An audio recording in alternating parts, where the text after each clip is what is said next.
Welcome to the Falmouth Chamber of Commerce. The Falmouth Chamber is dedicated to working on behalf of our members to make Falmouth a better place to live, work, and conduct business.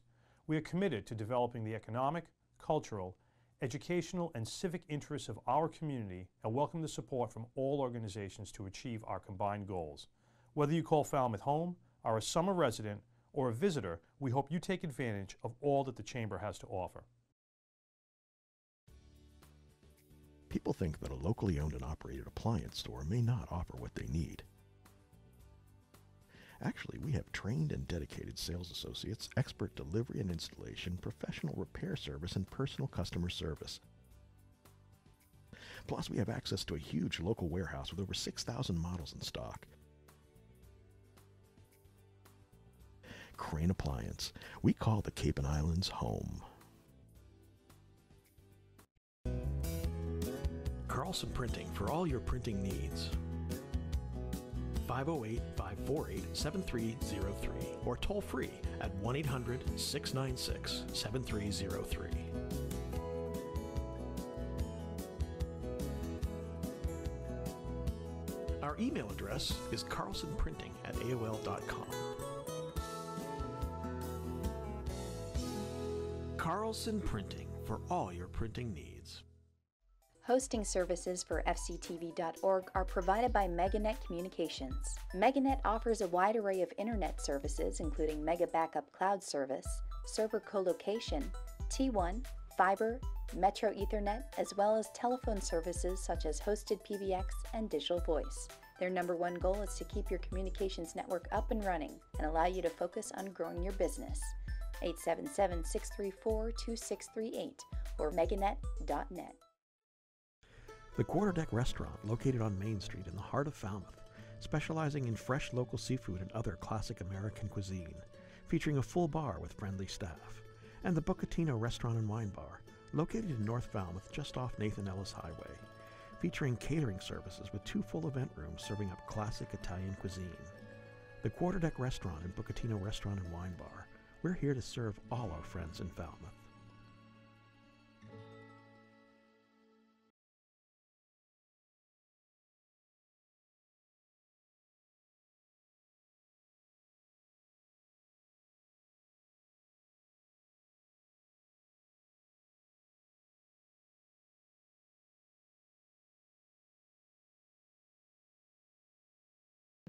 Do that are on the town website under the select board, on the select board page.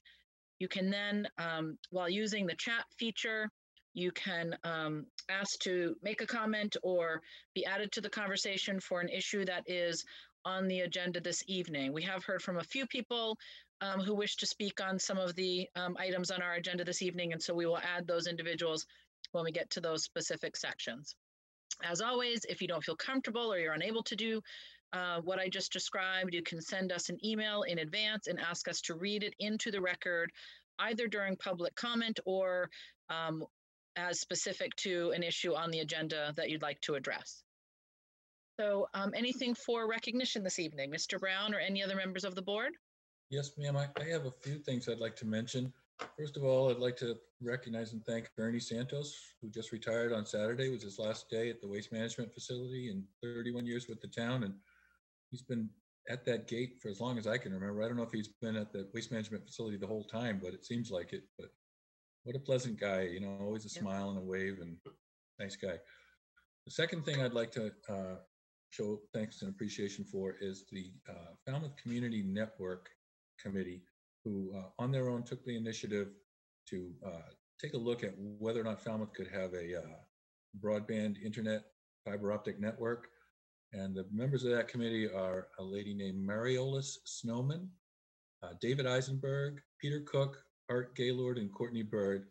And also thanks to them and the EDIC for taking up the challenge and doing that study that shows that it's actually looks like it's going to be feasible if we can swing it financially. We'll see about that, but I'm certainly excited to give it a try. So thanks to them for taking the initiative and giving us this opportunity to consider that. The other thing I'd like to mention for today is not as fun. It's today the Waquoit Church is having a memorial for homeless people who've passed this year. and there's quite a few of them on Cape Cod. I believe it was 28 people, including my good friend from childhood, Floyd Black, who passed away this past year. So it's a sad thing that we have to realize, but there's a lot of homelessness out there, and I feel bad about that. I hope we can work on it more. That belonging to each other organization is great to have in Falmouth, so appreciate them as well. So it's a lot of recognition, but I think it's deserved. All important stuff, particularly this time of year. It really, just strikes to remind us that some folks are really struggling, even just to find adequate shelter. So thank you, Doug, Yeah. for reminding us of those things. And for Ernie, he certainly saw lots of changes over all those decades, and really was part of how that place transformed and a lot of the great things that happened there. So we hope he enjoys his retirement. Any other issues for recognition? How about announcements?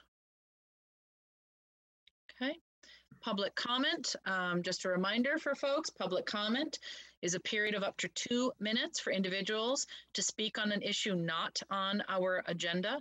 Because it isn't on our agenda, we cannot respond back to you as a board. We can take your input, and it may be that we put something on an upcoming agenda, but we can't respond to you when you make your comment.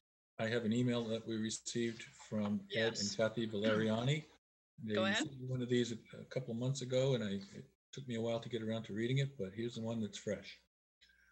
So from Ed and Kathy Valeriani, they say, Dear Select Board, Town Manager, Assistant Town Manager, and members of the Future Fire Station Citizens Advisory Committee, we send our sincere thanks for your thoughtful work and consideration regarding the siting of the new fire station in Hatchville on Sandwich Road. As you know, many citizens and former town officials have been working behind the scenes for almost 40 years to bring a fire station to Hatchville. Thank you for honoring these past efforts and bringing this to fruition to help provide equally and improved services to the entire town. Our thanks and appreciation to you all, and happy holidays. Sincerely, Kathy and Ed Valeriani, Sandwich Road in the Shumet Valley. Okay, thank you. Any other public comment that any member of the board has been asked to read? Okay, and I don't see any in our chat, and Peter Johnston-Staub notes that he doesn't see any. All right, next we are going to vote to affirm appointment of Water Superintendent. Mr. Suso. Thank you, Madam Chair, members of the board. It's my pleasure to recommend to the board your consideration of affirming the appointment of Cahal O'Brien as the town's newest water superintendent. Cahal has come to us as a result of a lengthy search process. He is most recently water superintendent with the city of Taunton, and Cahal either meets or exceeds all of our licensing and experience requirements for that most important utility position within the town. I'm very pleased that Cahal could be with us here this evening. He's with us in the Zoom as well, and the board may have questions or wish to have Cahal make some comments.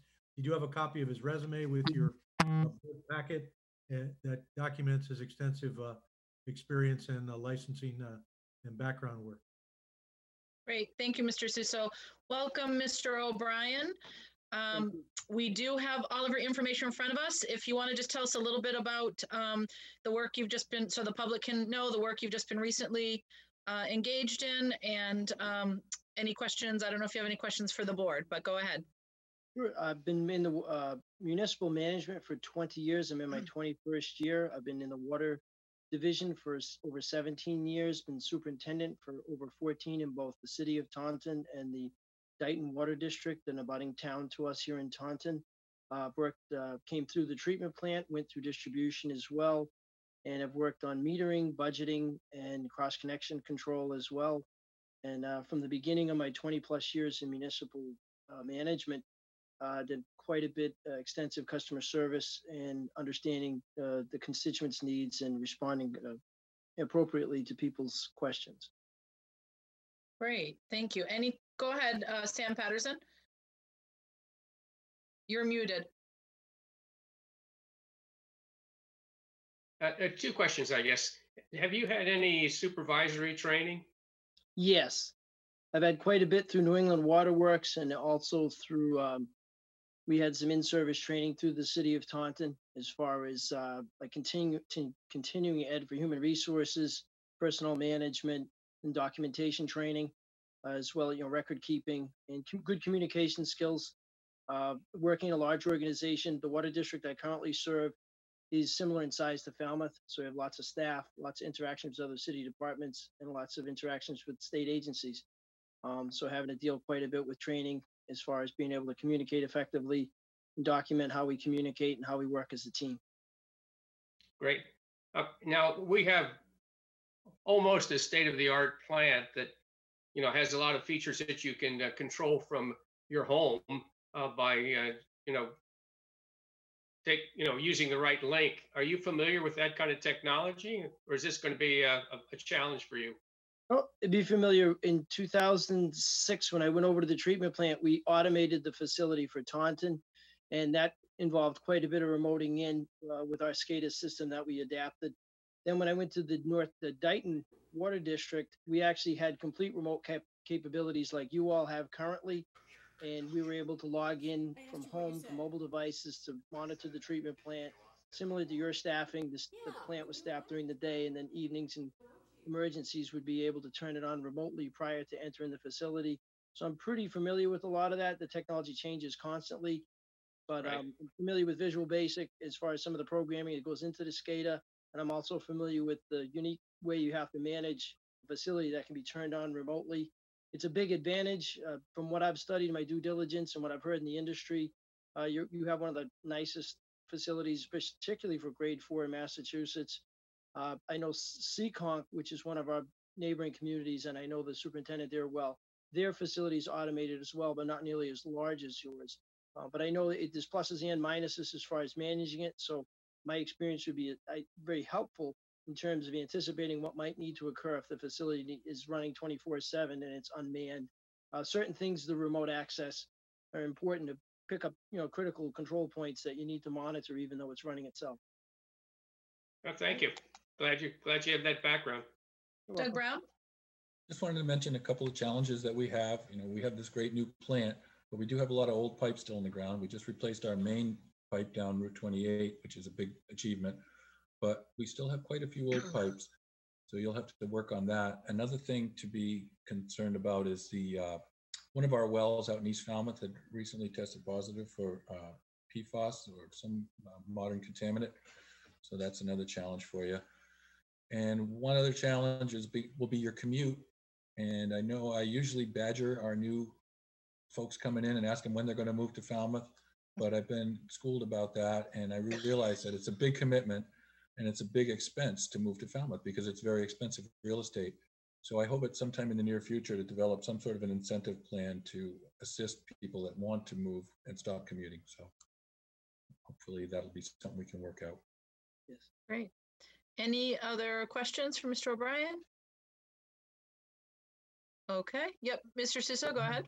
Welcome Also up. want to note that, we have Peter McConerty with Yes. us, and Peter is obviously as Public Works Director overseeing this position in Cahal directly and played a key role in our search process. I want to thank Peter for his continued fine work in that regard as well. And along with this affirmation, and I thank Select Board Member Doug Brown for his reminder on this. We're very aware of the concern and the issues related to potential future residency and encouraging that. I would, for the time being, ask the board for their consideration of a waiver of residency, understanding that Mr. O'Brien currently lives in the city of Taunton, and he's very familiar, I know, in our discussions with him during the search process. I know he's very familiar with the commute to Falmouth, having spent a fair amount of time here. I did it in the opposite direction. It's very doable. So, but we always love to invite new folks to really get to know our town better and be here. So we'll never discourage folks from relocating if they choose to do that. We'd like to have you drinking the water with us. Do I have a motion from this? Yes, exactly. Do I have a motion to affirm from this board? So move, and to waive the residency requirement. Okay. I'll second. Taylor, second. Okay. I have a motion, a second. Any further discussion? Seeing none, by roll call. Taylor? Taylor, aye. Jones? Jones, aye. Brown? Brown, aye. Patterson? Patterson, aye. English Braga, aye. Welcome and congratulations. Welcome Looking forward to aboard. working with you. I didn't really hit you with any appreciate your questions work. because your Very much. resume was very thorough and complete, so welcome. Yes. Thank you. Happy holidays. Take care. Happy holidays as well. And we know it'll be a very happy holiday for Peter McConerty, who has really, really been carrying a very heavy load over in that department for a while. So thank you, Peter, for continuing to help with this process. Okay, next, under administrative orders, we have approve Eversource petition to install 1 6-inch conduit and 2 6-inch conduits and 4 4x6x6 manholes on Minot Road, east of Acapasket Road. The proposed locations are required for system reliability. I'll just note that the engineering department is recommending approval of these.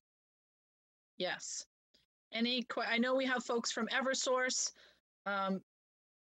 Did you want to speak to this, or are you here for just for questions?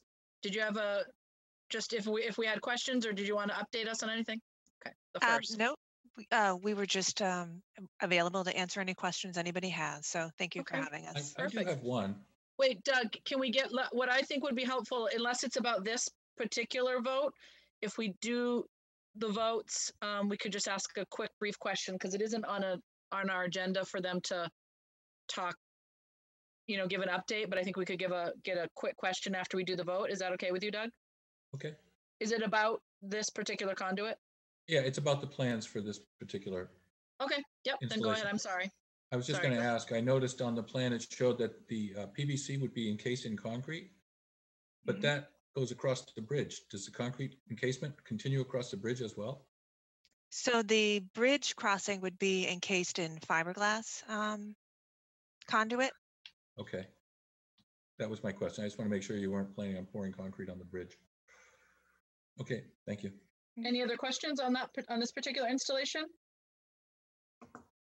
Okay. We just looks like we lost Sam, but we still have a quorum to vote this. Do I have a motion to approve? So moved. Okay, do I have a second? Taylor, second. Okay, I have a motion, a second. Any further discussion? Seeing none, by roll call, Taylor? Taylor, aye. Jones? All right, Jones, aye. Brown? Brown, aye. English Braga, aye.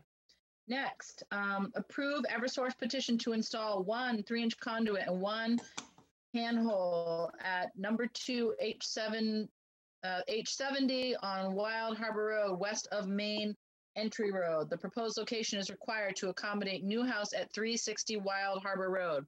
Any questions about this particular project? Okay. Again, Seeing none, do I have a motion to approve? Petition. Thank you. Motion? I'll move approval. I'll second. Okay, I have a motion, a second. Any further discussion? Seeing none, by roll call, Taylor? Taylor, aye. Jones? Jones, aye. Brown? Brown, aye. Patterson? Patterson, aye. English Braga, aye. Okay, thank you. And I think that is it for Eversource. So thank you so much for being available, ladies. We really appreciate it. Thank you very much. Happy Happy holidays. holidays. Happy New Year. Thank you. Okay, a firm agreement with outside counsel on wastewater matters with DEP. Mr. Suso, do you want to just walk us through that? Certainly. Thank you, Madam Chair. The board has a copy of an email from Town Council Frank Duffy regarding his recommendation for allowing us to engage the firm of Anderson and Krieger. We are involved, as we seem to be constantly, with the Department of Environmental Protection in a wastewater permitting process, both for our main wastewater plant as well as the New Silver Beach plant. The particular matter at discussion this evening regarding this proposal has to do with the permitting, the successive permitting process for the new Silver Beach wastewater package plant, and the fact that the DEP is suggesting consideration for potentially some expanded requirements, and the Buzzards Bay Coalition is involved in the potential appeal process for this licensing of the plant for its upcoming licensure period. And we feel that we have a number of issues at risk, as explained by Town Council Duffy, that would merit bringing in outside counsel to assist us in this appeal process. For instance, suggestions are being made that the capacity of the plant, the treatment capacity of the plant that is licensed should be decreased at the same time as it is being suggested that the area of the service area for residences should be increased. And if you believe that's counterintuitive, I'm in the same boat with you. However, that is what is being suggested, I think, to the disadvantage of Falmouth taxpayers. And we've had some similar issues raised over the years at the town's main wastewater plant. By the way, the last time we went through this process for the main plant, we also had the assistance of outside counsel.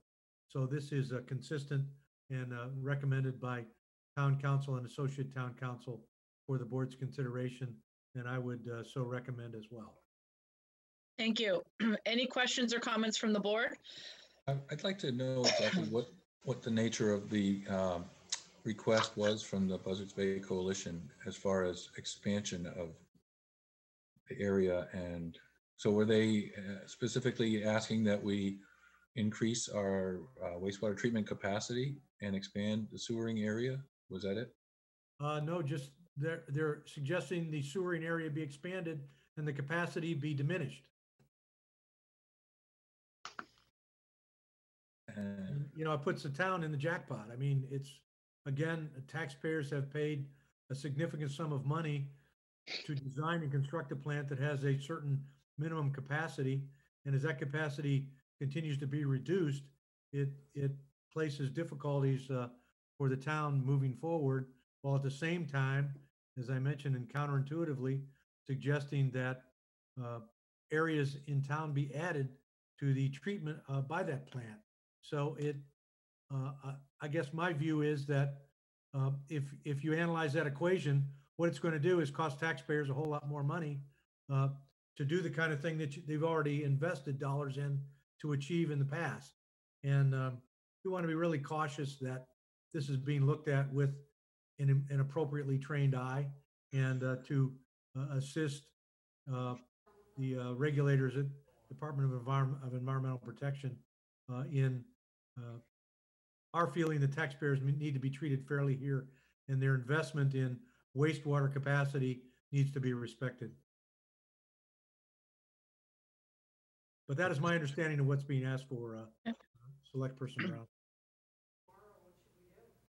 Well, okay. Go ahead, Doug. I was just going to say, what's it in a form of a letter, or is it directly, they took us directly to court? Did they send us a letter asking us to do stuff first, or did they just take us to court? My understanding is that the court is not involved at this time. It's we're just before the Department of Environmental Protection. Ultimately, it could become a legal matter, however. I see. So our notification didn't come from the Buzzards Bay Coalition. It came from the DEP indirectly. Is that correct? Well, I should, you know, we do have a working relationship with the Buzzards Bay Coalition. So requests that they make of the DEP, they are courteous enough to copy us with, and we appreciate that very much. So that, you know, as you know, we've worked with them in past upgrades and improvements to the wastewater plant, and we see that relationship continuing. However, at times, as I noted, it appears to be at variance and counterintuitive in terms of taxpayers' fundamental interests. So that's where we get concerned. It does seem counterintuitive, and that's why I was curious. I'd be interested to see the actual letter before we just throw a team of lawyers at it, if that's possible. I'll be happy to work with town council and get that information to members of the board. No problem. Thank you. Sam? Yeah, no, I don't think we're ever going to win this based on cost to the taxpayer, because, you know, the environmental issues are serious, and we do have to tax ourselves to address these, and I think we have. But I think that it does make sense to have kind of a third party in there representing us and kind of presenting, different perspectives and representing our interest in that way. It just helps the process. So if we can get a competent person who's articulate, who understands the various considerations, I think it could help us quite a bit. So just so I can clarify, Doug Brown, are you asking to table this to a meeting until we see that letter? Well, I don't want to hold things up if it's time sensitive, but I would really be interested to get a better sense of what we're talking about here, rather than when I read Mr. Duffy's letter, it just seemed like he felt as if this could just kind of go on forever because they always want more and we can only do so much. But it would be interesting to me to just review it and see what it is they're really looking for and just give it some honest consideration before we just send a team of lawyers in there, if that's possible. I don't know. Okay. Julian, is this particularly time sensitive as far as you understand? Can it wait to a next, an upcoming meeting? Well, my understanding is there is a time sensitive element to it, but I'm not going to pretend to the board that if you wait until January that the world's going to end. We would just like to know that you're going to take that under advisement. We do think that it is mission critical to the town, because you can be assured that Buzzards Bay has a number of attorneys on this matter. And we're just trying to level the playing field. Okay. Probably good advice. I just feel like I should know more about it. No problem. We're happy to share that information between now and your next meeting. And if you want to carry this forward, as I say, I don't think it's do or die, but there is some time sensitivity to it because the DEP gives you guidelines to respond. Deadlines to respond. Right. And the DEP is considering this appeal right now. And right now it's in front of the appeals magistrate, I guess, the administrative law appeals. The administrative law judge is actually considering this right now. Yeah, I think I would be, just my personal opinion is I'd be more comfortable having council be on board with this as it's in some stages that, we may make decisions or not do the right thing because this isn't an area, this is a very specialized area. But I think as we go forward, to Mr. Brown's point, obviously, as is the case, this board retains that decision-making power about how far council goes in representing us and what our steps are along each part of any potential legal issue and or litigation. Right, these outside legal counsel can't take any action without our approval. Correct. So we're just asking them to look into it, and then we'll direct them as to what to do once we have more information. Yes. Does that? And if it is time sensitive, I would defer to the opinions of the other members of the board if we should just continue. Well, I would like to hear I'd like to have our representatives get involved in this negotiation or this discussion or this hearing, whatever the forum is, and come back and interpret to us what are the positions and where could we recommend that we want to see the thing go. I don't think we have enough information, so I agree with you, Doug. But that's what you need to do. That's when you need a representative to go in there on your behalf, listen to all the parties and come back and say, this is where they are. This is a path forward. Right. In other words, I think I guess I agree with that. Yeah, I think our town council is notifying us that office isn't specialized enough, as is appropriate for them not to be specialized enough to give us good legal guidance. And that's why they're asking for this. I understand that part. I was just wondering what the argument was. Yeah, I don't even know if they know yet. So maybe you know what I mean? In other words, I think we need counsel to let us know what the possible arguments are. All right, then, and I guess I'll withdraw my argument and we'll move forward if you feel that that's the way you guys want to go. Okay. I tell you, my concern, and I don't want to, I have great respect for Frank Duffy, but I want to make sure we get an articulate, very strong, experienced attorney in there representing us. And I don't know, I don't have a resume for these folks, but I was kind of disappointed in the past on some of the representation that we had relative to our wind turbines. And I really think it's important that we get the right kind of person in there that has the right sensitivities and then can argue our case much more strongly without a lot of hemming and hawing and looking like they don't really understand the circumstances. Well, on that part, it seemed Mr. Duffy did have high confidence and he did research the capabilities of the firm. So I don't question that part. Okay, well, I hope you're right. I hope Frank is right. I was only questioning whether we should be going forward without knowing what we're fighting about. Yeah. I would move that we affirm the agreement with outside counsel. Taylor, second. Okay, I have a motion and a second. Any further discussion? Mr. Suso, you can pass on both those concerns to town council, please, to help structure our representation. Absolutely. Seeing no discussion, vote by roll call, please. Taylor? Taylor, I. Brown? Brown, aye. Patterson? Patterson, aye. Jones? Jones, aye. English Braga, aye. Okay, we're right on time, or just about there for our public hearing Special event. Let's do the special event. We can do the Okay, one. we'll do the special event. Okay. I So would move that we allow Parsons Lane to be one way for the Congregational Church to give away free meals on Christmas Day from 10 to 2 o'clock. Taylor, second. Okay. Have a motion, a second. All those in favor by roll call. Taylor? Taylor, I. Brown? Brown, aye. Patterson? Patterson, aye. Jones? Jones, aye. English Braga, aye. I will be handing out, not cooking, so it's totally safe for the people who have decided to get those meals. My role will be very limited. Well, thanks for helping. That's nice of you. Huge thanks to all it takes a lot of folks to carry this off. So huge thanks to the church and to all the volunteers that are help putting this food together. That's really wonderful. Yeah, Okay. they're doing a lot this year, and I bought my Yes. tree there to support the Belonging to Each Other group. It's a very active congregation. Really giving a lot back to the community.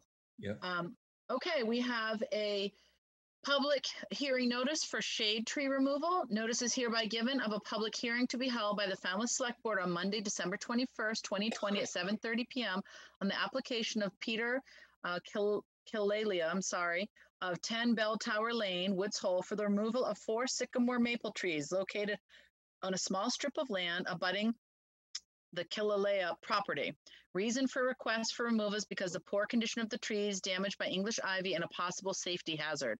In accordance with the governor's orders, this meeting is being held remotely. Excuse me, this was per order of the Select Board. It was published in the December 11th, 2020 Falmouth Enterprise. Welcome. I see Jeremiah Pearson for the town. Good evening. Oh. Good evening, Madam Chair, members of the board. Sorry. Good evening. That's okay. Our tree warden is here to, obviously we have in our packet your opinion, but if you just for the public, just go through that quickly for us. Yeah, actually I have some pics. If one of them could be put up, the first pic. Great, thank you. So these are the 4 sycamore trees located at 10 Bell Tower Road. As you can see from this pic, they're completely just inundated and overrun with English ivy. If you look to the left, the first tree on the left, because of all this English ivy, it's caused structural issues and rot. And a lot of the trees have already had massive limbs fall because of the loading effect, because of there's so much ivy, it catches so much wind and snow, and the wood isn't strong enough, so it just breaks. And this is obviously a concern for the residents and for the people that park their car there at Taft Park. My hopes is to remove these 4 trees and plant native trees. And because about 60 feet to the east is Mill Pond. So I'm hoping to kind of like bridge some native plants and shrubs and some native pollinators as well. And then I actually have another pic too. If we go to the second picture, this is what the base of the trees look like once you cut some of the ivy. So they have a lot of structural problems with rot and decay. So those are my main reasons for removing them. Great. Thank you. I saw a question from Doug Jones. Yes. Just a related question. What can you do about English ivy before it gets to this point? You just have to be vigilant on cutting it. Trees and vines just don't mix. You just have to keep cutting it so it doesn't get on the tree. And especially you don't want it to get on the root flare, because once it covers a tree's root flare, leaves get in there and it creates a mat in which then there's all kinds of issues with decay. Is there It's just anything too else much you can do moisture. besides take the trees down? What's that? When they get to the stage like in these pictures, is there anything else you can do besides take the trees down? Well, if the trees weren't already compromised, you could just cut the vine, let it dry out, and then pull the vine a couple months later once they're dry. Because the vines pretty much almost glue themselves to the bark. So you don't want to just cut it and peel it off because it will hurt the bark. Okay. Is there any way to treat English ivy? Because it's everywhere. Yeah, unfortunately. This is a personal, we're trying to get some advice here because Yeah, clearly gardening many of tips. us are struggling. Right, I'm even struggling it in my own yard. There's chemical treatments, but it's it can damage other things if you're treating it, other surrounding things. So it's mechanical means the best. Just rip it up. If you poison the ivy, you're probably going to poison the tree. Exactly. Thanks. Any other questions for our tree warden on this? How many trees will be put back? 4. And 4, I'm hoping to do 4, probably hollies and then some other natives. Okay. I've talked to Mark Kasperzik as well, and we have a whole native planting plan we'd be using. Okay, So it'll be a lot prettier than the pucker brush and vines that are there now. All right, don't forget those couple of trees on Old Main Road that you took down last year. Oh, they're on the list for my replanting program. All right. Thank you. Thank You're you, welcome. Jeremiah. And as always, it's really helpful for us and for the public to see those pictures, because when people get, rightfully so, get upset about, cutting down shade trees, but when you see those pictures, it really shows you that they're just hanging on there. Right. So thank you. Do I have a motion? Oh, I move we close the hearing. Taylor, second. Okay, I have a motion to close the hearing. I have a second. Any further discussion? Seeing none. Motion to close the hearing by roll call. Taylor? Taylor, aye. Brown? Brown eye. Patterson? Oh, Sam is frozen. Jones? Jones, aye. Okay. I would move Patterson, aye. to remove Okay. these 4 trees. Okay. I have a Patterson, motion second. to remove them. Second by Sam Patterson. Any further discussion? Seeing none by roll call. Taylor? Taylor, aye. Brown? Brown eye. Patterson? Patterson, aye. Jones? Jones, aye. Great. Thank you very much, Jeremiah. Thank you and happy holidays. Thanks, you too. Thank you. You too. Take care. You too. Okay, next we have a public hearing. Let me read the notice. The Falmouth Board of Selectmen will hold a public hearing under section 24077 wetland regulations of the zoning bylaws of the town of Falmouth on Monday, December 21st, 2020 at 7:30 in the Selectmen's Meeting Room, Falmouth Town Hall, on the application of Wild Harbor Yacht Club for permission to reconstruct the existing boat ramp in the same location as currently located at 386 Wild Harbor Road, North Falmouth, Mass. Body of water affected is Wild Harbor. Interested parties may review the file on this hearing by contacting the Select Board office. And this was published Friday, December 4th and Friday, December 11th, 2020 in the Falmouth Enterprise. Welcome. Let me just get to the page here. Okay. Mr. Borselli, are you going to do the presentation tonight? I am, Madam Chairman. Thank you. Members of the board, my name is Michael Borselli, Falmouth Engineering, and I represent the applicant Wild Harbor Yacht Club. Madam Chairman, with your permission, I'd like to share my screen. Please go ahead. I'm sharing with you an aerial photo of the property highlighted in yellow. The Wild Harbor Yacht Club has been in this location for many, many years. It is located on the upper reaches of the Inner Harbor Basin. It has access from Grove Street to the east, and to the south is municipal tennis court or neighborhood tennis courts. And just off the page is the tea room for reference. And If you look closely, just to the left of the property identified as number 66 Grove Street is the boat ramp. I'm gonna, with that in mind, I'm gonna share the plan with you. This is the plan. Wild Harbor Yacht Club's building where they teach classes both inside and out is here. Their boat storage area is here, and the boat ramp in the upper reaches of Wild Harbor are here. Here's the terminal end of Grove Street to gain access to the site. So what Wild Harbor Yacht Club does is they teach sailing classes to youngsters. They've been doing it for many, many years. And the boat ramp facilitates the sailing by allowing the small sailboats to be hand launched on little buggies, I guess, for lack of a better term, are hand carried down the boat ramp, and the sailboats are launched. They have a couple of Boston whalers that they also launch. This is not a municipal ramp. It's a private ramp, and it's actually, if you have any experience launching boats off of boat ramps from trailers, this doesn't lend itself to that type of use. It's a very, very flat, gradual slope, and you literally would have to back your vehicle into the water to get the boat to float off the trailer. So it's mainly for small vessels, hand launched.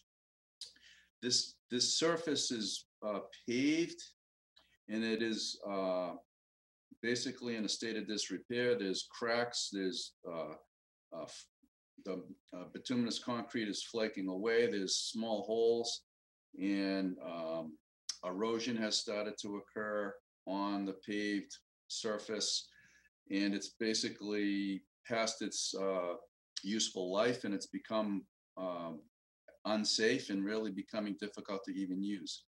So the concept is to basically replace this in kind, no longer, no wider, remove the pavement and replace it with reinforced concrete. If you've been to the site, on the very edges, on both edges, let's see if I can zoom in on this a little. On the very edges, there is a granite curbing. The granite curbing defines the boundaries of the ramp, and the concept is to remove the pavement from within the granite curbing. And the granite curbing will actually act as the form for the placement of the poured in place concrete. You may be wondering how you pour concrete underwater. Well, that is doable, but we're not proposing to do that in this case. What we're proposing to do instead is temporarily drive sheeting around the very outer perimeter of the boat ramp, so that it is now isolated from the tide waters, and it can be not subject to the schedule of working at low tide. At low tide, you can see mean low water is right at the very end, but at high tide, the water is up in here. So the water would then be allowed to drain out at low tide. The sheeting would be installed, and then the work can be done on a less urgent schedule, if you will, because the sheeting will be watertight, and you can pour the concrete and install the reinforcing steel that's necessary. The contractor that is identified as Fucillo, David Fucillo, he has been consulting with the yacht club. So the sheeting would be installed, the reinforced concrete and reinforcing steel would be placed in manageable sections in the amount that could be poured in one day and allowed to cure. There'd be an expansion joint, and then the next section would be installed the next day. We estimate it'll be 1 or possibly 2 days at most, and this can be done. We're hoping to do it in 1 day, but it may take 2 days. Once the concrete's in place, it would have a skid resistant surface so that it's not slippery to the kids and the instructors. And when all the work is done and the concrete is cured, the temporary sheet piling would be removed. It's pretty surgical operation, something that Fucillo's got a lot of experience doing. He's done other boat ramps. In fact, he's done other boat ramps in the town of Falmouth. And he is experienced and understands how to do this work. We have been before the Falmouth Conservation Commission. They reviewed and approved the project and issued an order of conditions. And I think that sums it up. I will stop sharing my screen and I'm available to answer any questions. Thank you. Doug Jones. And the Goodmans, the neighbors, are on board with this? Well, I don't know if they're on board, but they've been notified as an abutter in both cases, and I've had no feedback from any abutters on this. Maybe Dan knows. Good evening. My name is Dan O'Connor. I'm the current Commodore of the Wild Harbor Yacht Club. I've been working with Mike on this project, so thank you for your time. I have spoken to the Goodman family. They are aware of our plans, and they have given me a verbal okay that they are in favor. They, in fact, use the boat ramp. They are members of the club, and they're supportive of the project. Great. Thank you. Any other questions from the board? Just a simple. Doug Brown?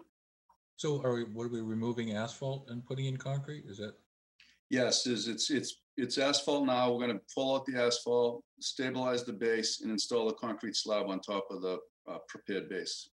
Okay, that should be not very disruptive then. No, combined with the temporary sheet piling, it's going to create like basically a cofferdam around the whole thing. Right. Okay, thank you. Dan, Sam Patterson? Oh, I'm sorry. Go ahead, Doug. Yeah, still just to Doug's question, I mean, this was heard by the Conservation Commission, and there were no public comments heard at that time, as I recall. Correct. Okay. Doug Jones? You guys still have beetle cats there too, Dan?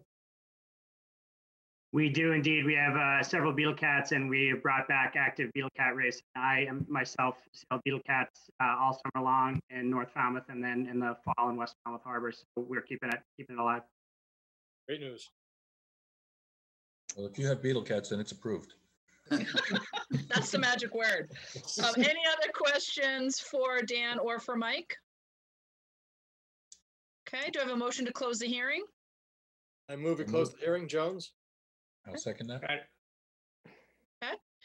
I am going to look and see if we have any public comments. I don't see any on this. So what is the board's pleasure? I think we need to make some findings. Did we vote to close the hearing? We did. Oh, I'm sorry. We didn't. I didn't do the roll call. Excuse me. Thank you. Taylor? Taylor, aye. Brown? Brown, aye. Patterson? Patterson, aye. Jones? Jones, aye. English Braga, aye. Thank you. I move approval of this application for the dock, or I guess the boat ramp for the Wild Harbor Yacht Club. Jones? Patterson, aye. Patterson, second. Okay, I have a motion and a second. Any further discussion? Seeing none by roll call, please. Taylor? Taylor, aye. Brown? Brown, aye. Patterson? Patterson, aye. Jones? Jones, aye. Great. Thank you, gentlemen. Thank you, and happy Thank you. holidays to all. Happy holidays. Take care. Thank you. Mike and Dan. Thank you. Okay. We are continuing on with our business. We have interview, vote, and appoint a committee member, the Commission on Disabilities, Caroline Knox. So welcome. Hi, hello. Hi, how are you? Great, thank you. Thank you for joining us tonight. We have your paperwork, and if you just wanted to, in a couple of sentences, just let folks who are watching from the public know what your interest is with this committee. Okay, I've been a resident for 6 years, and I am now a graduate student at UMass Boston, and I'm studying vocational rehab counseling. And I actually came across some advocacy work, and up came a commission appointment that was, I guess, or an opening. And I thought, I'd like to get involved to do a little more in town. And I'm looking at all of you, and I recognize a couple faces from the curling club. So I got involved as soon as I got into town. I started volunteering at Morris Pond at the library. And then I started wheelchair curling. And from there, I went on to school. So I guess I just like to be busy and I want to be involved. So here I am. Wonderful. Really great committee, and it has a lot of work. And so they're always looking for folks to really help with that. So thank you very much. Any questions for Ms. Knox? I don't have a question. I guess the only question I have for Caroline is, what is she doing since the curling club's not open right now? I just be on the ice with her. It's been tough, but I'm really happy that I'm in school. So that's keeping me busy. So I lucked out that I already started school and this process was happening. And well, anyway, I'm not lucky that I can't curl, but look forward to seeing you in the fall out on the ice. I know, me too. I miss it. I know, Doug. It'll be good to play you again.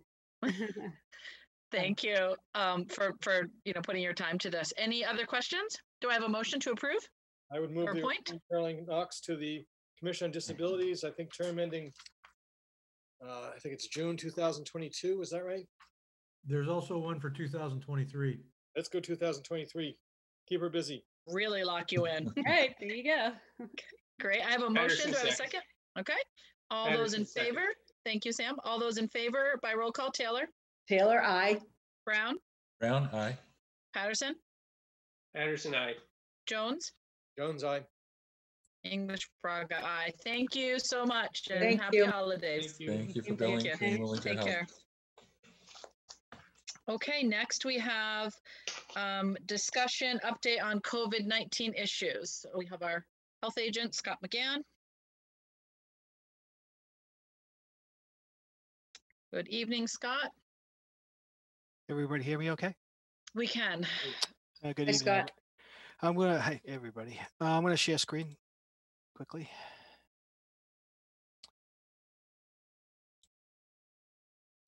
Okay, so everybody see that okay? Okay, so where are we now? We're had quite a few cases over the last, since 11/20, it's been a total of 272 cases. Our total case count as of today is 613. Of those since 11/20, I chose 11/20 because that's when one of the long-term care had their first positive, and I do it based on certain, I run reports so that we're kind of consistent week to week, and when we cut off a report and so forth, I've got 166 of those 272 have been regular non-long-term cases. 106 were associated with 2 clusters, which is about 40%, 39% of the cases. So as you can see, our case counts in by and large are much higher than they were, at least at the beginning. Although at the beginning it was very difficult to get a test, so it's really hard to know in March and April what our actual cases were because it was very difficult to get a test. But since about mid-May, the testing has been much easier to get. So since then, we have definitely had an increase. Over the last 3 or 4 weeks, we're averaging about 35. I last pulled that data out on Friday for Friday's weekly COVID update. We're averaging about 35. The brown circle is what we've had so far this week. So a little bit less on the 2 long-term care, more of a community spread issue over the last week. You can see it's been a fallout since roughly Thanksgiving. We were starting on an increase prior to that, but as you can see, we've definitely had a definite increase, no doubt about it. Like I think I remember I said in the last meeting that, I had mentioned that also at the meeting that individuals need to think about the activities and things that they were doing early on in the pandemic to keep themselves safe and start to re-implement them if they haven't already, because we're definitely having more cases. And that's true everywhere as well. We do a lot with curves, especially on. You can see how flat we were from May on, and you can see how much cases we're having lately. In terms of our color, we're in the yellow. I'll talk about it in a second. To be yellow, you need more than 43 cases per week. Per period, which is the 2-week span, or a 5% positivity rate. If you have both, you end up in the red. So Falmouth remains yellow primarily because we do such a large amount of tests. So that bottom 1217 shows us that our total number of tests was 4,367. And we have a lot of tests because we do have a hospital, we have a lot of healthcare, we have a lot of long-term care. Those individuals are being tested weekly or every other week. So we do have a high test. Our positivity has been climbing since early November. From the 11th, it was at 1.1%, and now we're at 3.69. If that ends up becoming 5 or higher, we would go red. But we can see the positivity increasing. Anything over 2% is starting to indicate community spread. So that term community spread is something that is occurring right now. And so I want to make sure that everybody knows that. So this data comes from 11/29 to 12/12. That's how the state presents the data. So that's what I have to work with. The county is about almost 1% higher at 4.4%, and the state is positivity at that time frame was 6. So we're still typical for us. We have done better than your average town or the average of the state. But as everything increases everywhere, we're not going to be insulated from that, and that's where we are. Countywide, that was the last 3-day average is 279 over 3 days. That's the highest that we've seen since the beginning of the pandemic. Again, not knowing what the actual burden was real early on because of the lack of testing, but definitely since we've got a grip on testing, we're definitely higher than we've ever been. Hospitalizations, because of course with the long-term care, the hospitalization and unfortunately the death rate or the death toll does increase when it hits that type of population. Our hospitalization is at 13 as of the 20th, 13 in the hospital with 1 in the ICU, with Cape Cod Hospital being 21 and 4. Those numbers are more what you were seeing earlier on in the pandemic. And that will definitely happen when you have 2 long-term care with so many cases, 106 cases or so between the 2. Looking at our peers, our neighbors, you can see that we're not the only one showing an increase. You can see Barnstable, Yarmouth, really tough time right now on Nantucket with almost 300 cases, and it's December on Nantucket. So there's, based on that population, that's a lot. You can see that the Vineyard as well. We've been lucky in being able to hold yellow, and part of the reason why we're holding yellow right now is we're having a lot of cases, but we do a lot of testing because we have a lot of healthcare, which tends to have people getting routine tests.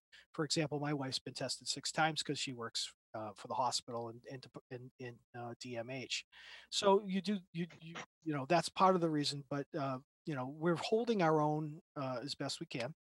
So that's the bad. So that's the cases. They're definitely, they're definitely on the increase. There's definitely a lot more work, a lot more contact tracing going on, a lot more phone calls, and a lot more trying to get a control of it.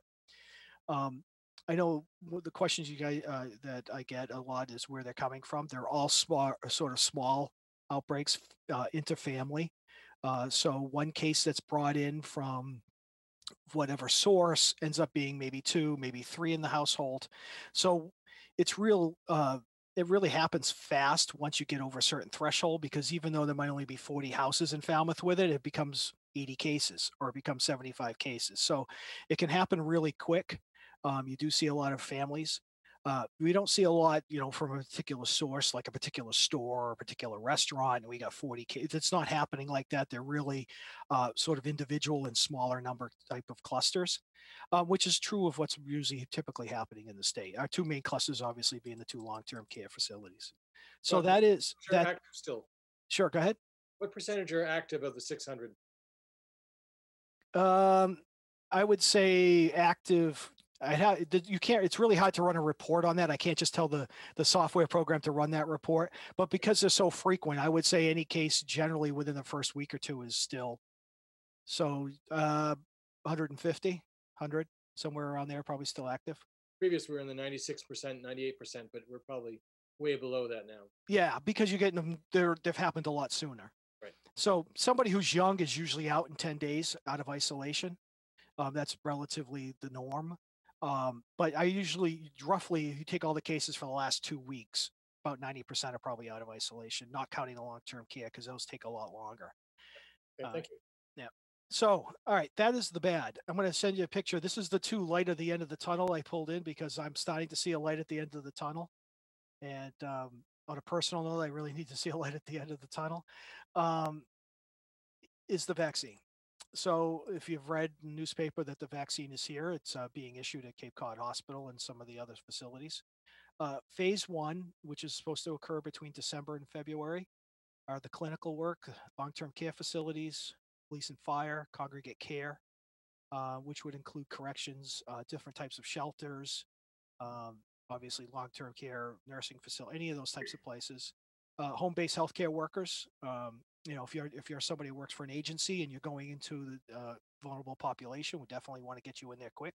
And even healthcare workers doing non-COVID facing care. So that phase is happening now. It really doesn't involve the health department of the town. That's going directly to a hospital, CVS, and some in Walgreens, and that are taking on some of the long-term care that don't have the ability to do it themselves. So phase one takes care, from my standpoint, from the health department, and what the town does is takes care, that's being directly shipped. And the Pfizer vaccine is really difficult for large clinics to occur anyway, because of the very sensitive nature of handling it. So it's much better to have that happening there.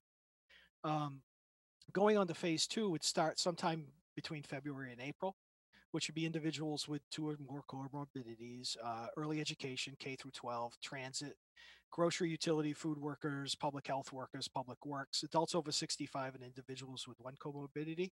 And then the phase three would be the general population, which would be sometime later in the spring, hopefully done by the summer. So that is the state's sort of way that they want to do it. How it's all going to happen is really still up for grabs. What the state has asked the health departments, the local boards of health to do is to work on the police, fire, and emergency medical services. So we have a call with the county, whether we're going to do this as, let's say, a county-wide clinic where the first responders would go there, or would it be done by each town? There's an economy of scale with that sort of setup, because there's not that many emergency responders. If each town does it individually, then you have to find the nursing services to do it, set up the cones and set up the clinic and get it all taken care of. So the county is working on doing that maybe as a regional or as a county-wide thing. So that's coming down this week. We're working on that part this week. That's what they've asked us. The details of beyond that are still up for grabs. But what I've done so far is kind of put my thoughts on a slide. This is a very busy slide. Don't try to memorize it. As I get questions, I sort of add to it. And so we got to start thinking about how the health department, the town, because it's going to take a lot of departments to figure out how we're exactly going to administer the vaccine and track it. So, I currently looking at, having 2 different sort of categories. You've got the administrative, you've got to schedule, make sure people come back. The last thing you want to do is give out vaccinations and no one shows up for their second shot. That doesn't make any sense, and getting people scheduled. So you have sort of an administrative side to it. And then you have the operations side, the actual boots on the ground doing the clinic. And so I've kind of thought of it in 2 different groups.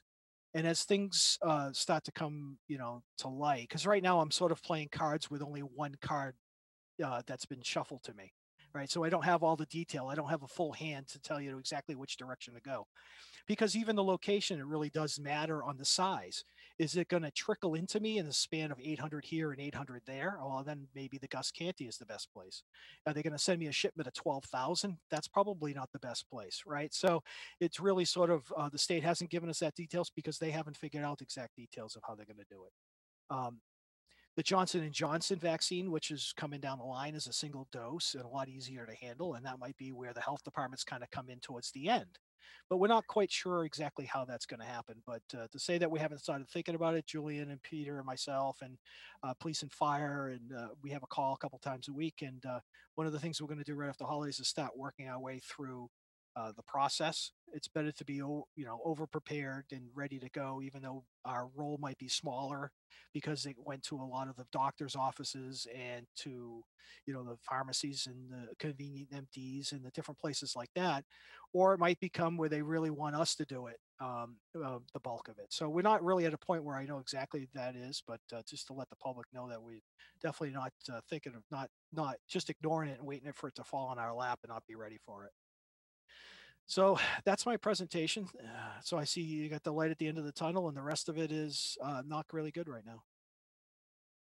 So. Thank you so much. Go ahead, Sam. I'll open up to the board. I'm curious to know, I know you're in contact with the school committee and the superintendent.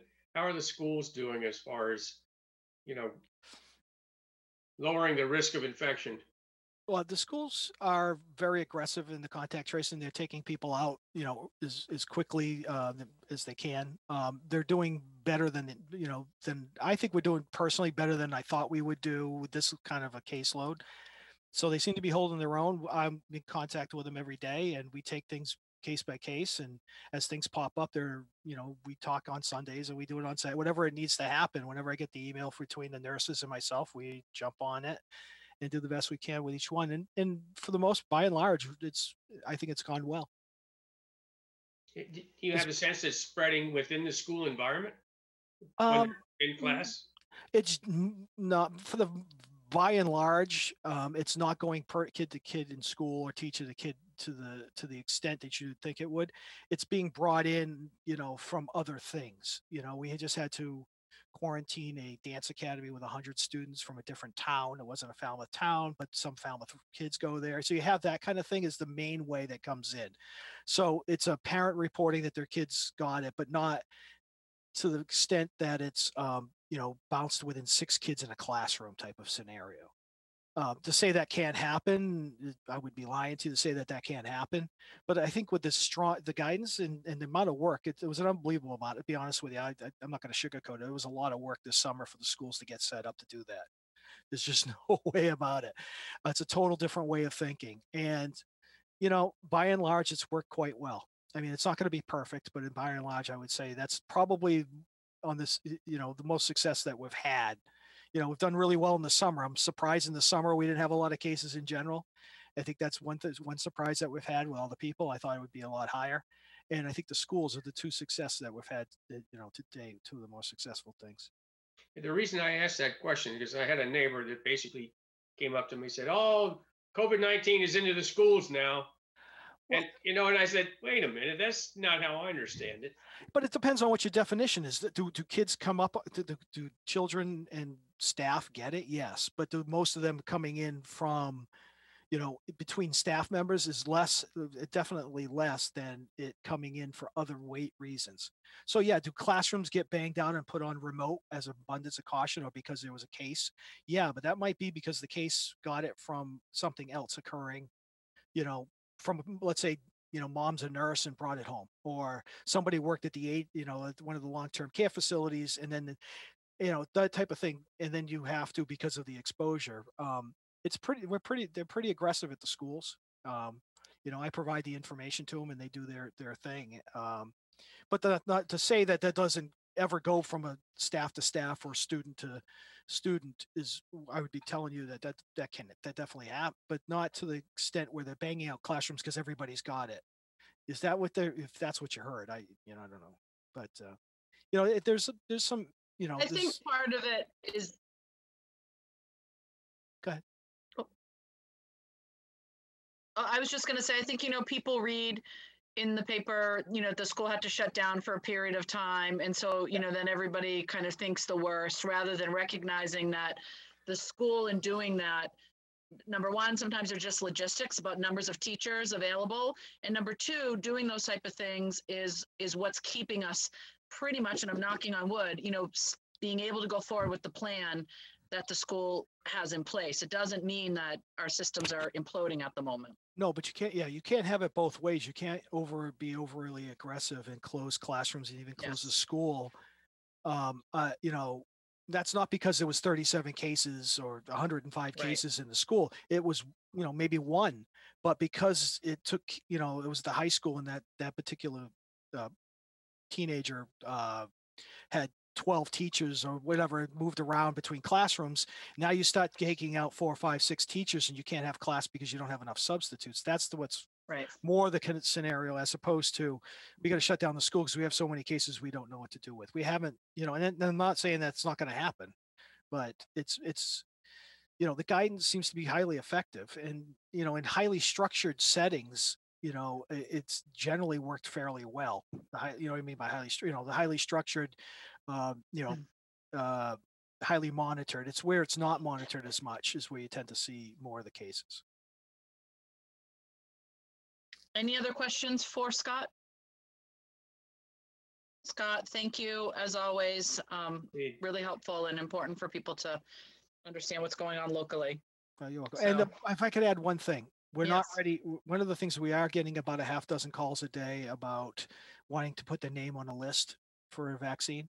We're not at that point because if I take your name down, your expectation is we're going to call you back in 4 months for it. And, my role isn't clearly defined at the health department, and it might be the place you're supposed to go as your physician and you're waiting for me to, so we're not at a point where we're going to start taking names and numbers down at this point. When we do, we'll put out a release and make sure that everybody, does that. So just wanted to let people know because we are, and Jill over at the senior center is also getting calls. So I just wanted to put that out there. Doug Brown. Scott, do we have any control over which vaccine we use that suits our needs better? No. I think we're going to start with the Moderna. Probably the Moderna is a lot easier to handle. It's got easier storage. The Pfizer one's really difficult for a health department or a large clinic because it doesn't have a lot of shelf life once it's taken out of -90. And you can't take it right out of -90 and put it in somebody. So there's that real quick. It's really much better for a hospital setting, long-term care. My guess is if the Johnson & Johnson one gets to an approval point where that's one shot and it's refrigerated like a classic flu shot would be what they definitely would want us to use. I think we'd probably start with the Moderna one, would be my guess, just because of it's a little bit easier to handle for a large clinic. Because once you thaw it, you don't go back. So it starts to get to the point where you only can take out enough. So if I had 300 people scheduled, I'll probably only get 250 people show up, right? So then you end up, you can't, Wasting. right? I don't want to waste it. So that's Right. that's why there's so many questions. That's why this is like it's a popsicle headache every day. Trying to think. Every time I look at that chart, I have more questions than I have answers. And there's a lot of detail in it, and that's where we just got to get started.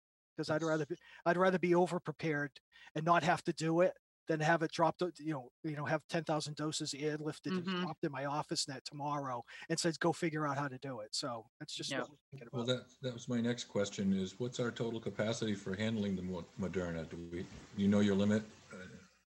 Well, the site, that's the reason why it's hard to pick a site because it's harder if it trickles in. If it trickles to us at 500 or 800, and then it says, well, hit your population in phase 2, which includes 65 and over and comorbidities, but I only have 800. It becomes difficult, right? I only have 800. I don't want them to sit until I keep collecting them. But so it gets kind of difficult on how you dispense it at that point. You have to have a longer duration, smaller clinics. It'd be easier if we had larger and got it out of the way quicker. But I don't have control over that. No, I understand, but I'm just saying, have you identified our capacity? If all of a sudden we got offered 6,000 doses of the Moderna, do we have a place to put it, and how long does it store and stuff like that? Place to put it, yes. So I just purchased another vaccine fridge. So I have a vaccine fridge for refrigerated. We have, far as frozen goes, the county just ordered, Barnstable County Health and the Environment just ordered one. The test site, the septic system test site that's up off Sandwich Road. I don't know if you're familiar with that on the base. I am. George has one. MBL has some. And I'm sure Hui has some. If I needed to commandeer some for the deep freeze, would be able to do it. And so if they drop them, I'm not gonna not take them. Right. Okay. Thank you. Nancy, I saw your hand up. Scott, I just have a quick question. Is the guidance still that you still wear a mask after being vaccinated? I've read it in 2 different places. I don't think the guidance is going to change for some time until the cases actually do what they're going to do. Got it. Right. So if you look at things like polio and measles, it still took 6 months to a year for those cases to drop. It wouldn't take that long with COVID, as long as the vaccine is as effective as they say. But here's the problem. What happens if only 40% of the population takes the shot? If that occurs, then you might be doing the massive social distancing and the same thing for a lot longer than you might have anticipated. Right. And we don't know if the vaccine prevents you from getting it, right? We don't, in other words, you might get, depending on the individual, we don't have enough data yet. You could have it and pass it on to people, but not have some of the symptoms. I mean, it's just so young. We don't, I just don't have enough information yet to say, no holds barred, just get your shot and you're good to go. So yeah, I don't have a crystal ball of what's going to happen after that. No. I just take it day by day. I think there's another issue too, and that's that we need to keep modeling the behavior. We can't, if we get our vaccination, we can't just drop the mask. All right. And there's still question on whether you could still be spreading it, even though you're not showing symptoms. There's still a lot of that other things to go on. But what's going to happen, reality is if people get the COVID shot, they're not going to, they're going to be a bit more relaxed on it. So I don't know. I don't have a crystal ball what the summer is going to look like and that kind of stuff. And Yep. Just have to take it day by day. So thank you, Scott, so much. Thank We you. really appreciate it. And Madam we'll Chair, talk if to I you could just share what's in the chat, the Sure. comment from Jacqueline Dufresne to all panelists. The vaccine will prevent you from getting very ill, but you could still pass it on if you get infected. Not sure if Jacqueline's a nurse, but that's just a comment. Yeah, and that may or may not be true, and it might depend on the vaccine and which one you get. Who knows? I mean, Yep. it's so new. So new. Yeah. So, but at least, like you said, offers us some light at the end of that tunnel. So I hope so. thank you. Thank you, Scott. And we hope you enjoy your holidays. You have earned it beyond this year, especially. Yeah. So thank you. Enjoy Thanks. your family. You too, everybody. Bye. Take care. As if he's really going to get a day off. Yeah, it's not going to really happen. But all right, we have a report from Waterways Committee.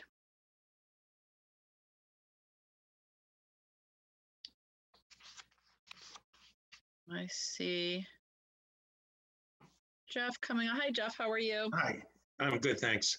It took a while for my computer to catch up. Thank you. Okay. So this is our yearly report, and if it's okay, I'd like to share my screen. I'll go through the PowerPoint that I did. Yes, thank you. I provided other documents that I don't intend to go through. They're for your reference, and I'll kind of mention them as we go through this.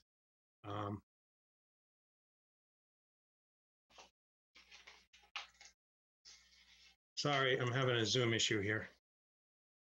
It's okay. You're welcome to the club. We've all been there. I've been running the committee meeting, so I should know better. It's a rite of passage. Okay, there you go. Okay. Yep, you're good. Thank you. I just wanted to step back and say, our committee for the last couple of years, it feels like we're the old gopher game or whack-a-mole, where an issue crops up, we beat it down, and then the same issue crops up again. So about a year and a half ago, I realized that we need to kind of think differently the way we're acting as a committee. So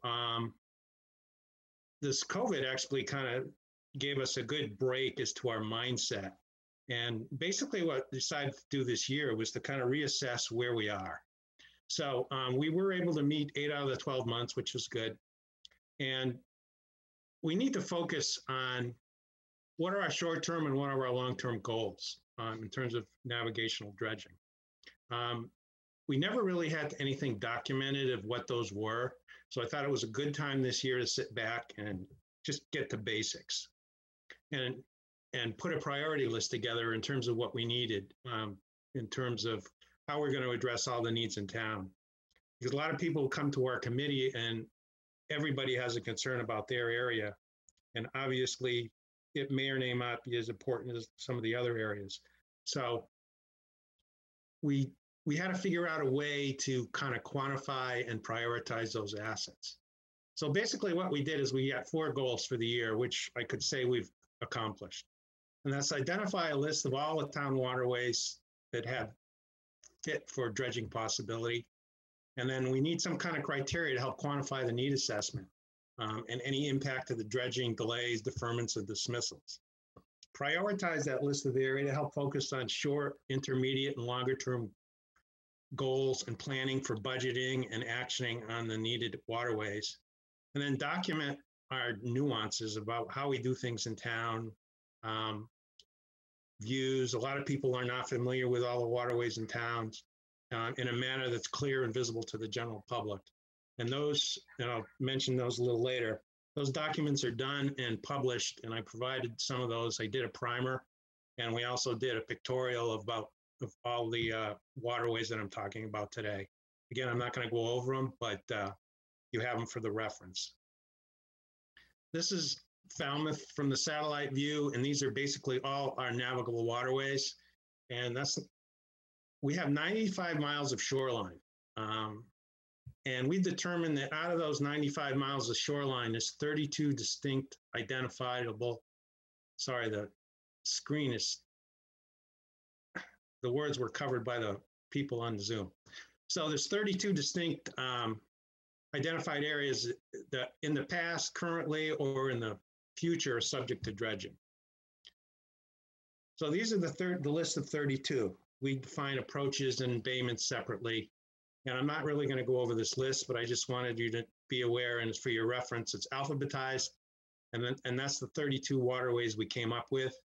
We do not get involved with water quality dredging, like Little Pond, Trunk River, and Fresh River. Those are actually managed by the DPW. So the question is, how are we going to determine what's more important than others? So I believe in quantifiable data rather than intuition. So we went through and we looked at all of these areas and how many have town moorings, how many docks are in the areas, clubs and associations, boat ramps, commercial entities, et cetera, kind of give us a feel about if we have an issue, what would it impact in terms of the general public, as well as the commercial areas. So this just is a busy screen, and I don't want to go into the details, but this is kind of the basis of how we came up with our determination of what was more important than others. This is what we came up with. It took us several months to do this. We also got a lot of feedback from the general public. Zoom was really good because we got much better public participation in the Zoom meetings than we ever did in our in-person meetings. Maybe that's because we have a very small conference room on Scranton Avenue. But I would like to say that the general public did comment and give us a lot of good input into how we ended up with our final data. Of course, some of the people aren't as happy as others, depending on where this is on the list. So out of those 32 areas, we have a 10-year comprehensive permit, which is due for renewal next year, and it's actually in the budget to renew that. So I didn't feel it was fair to put the comprehensive permit areas in our priority list because A, we have those budgeted, we have those permitted, and it's kind of apples and oranges. So that's why the 32 actually became 20, and the other 12 are basically, we have them covered. So what you'll see here is the biggest areas are, there's West Falmouth has an area, Great Pond has an area that's of concern, but the vast majority of the problems are in Wacoit Bay.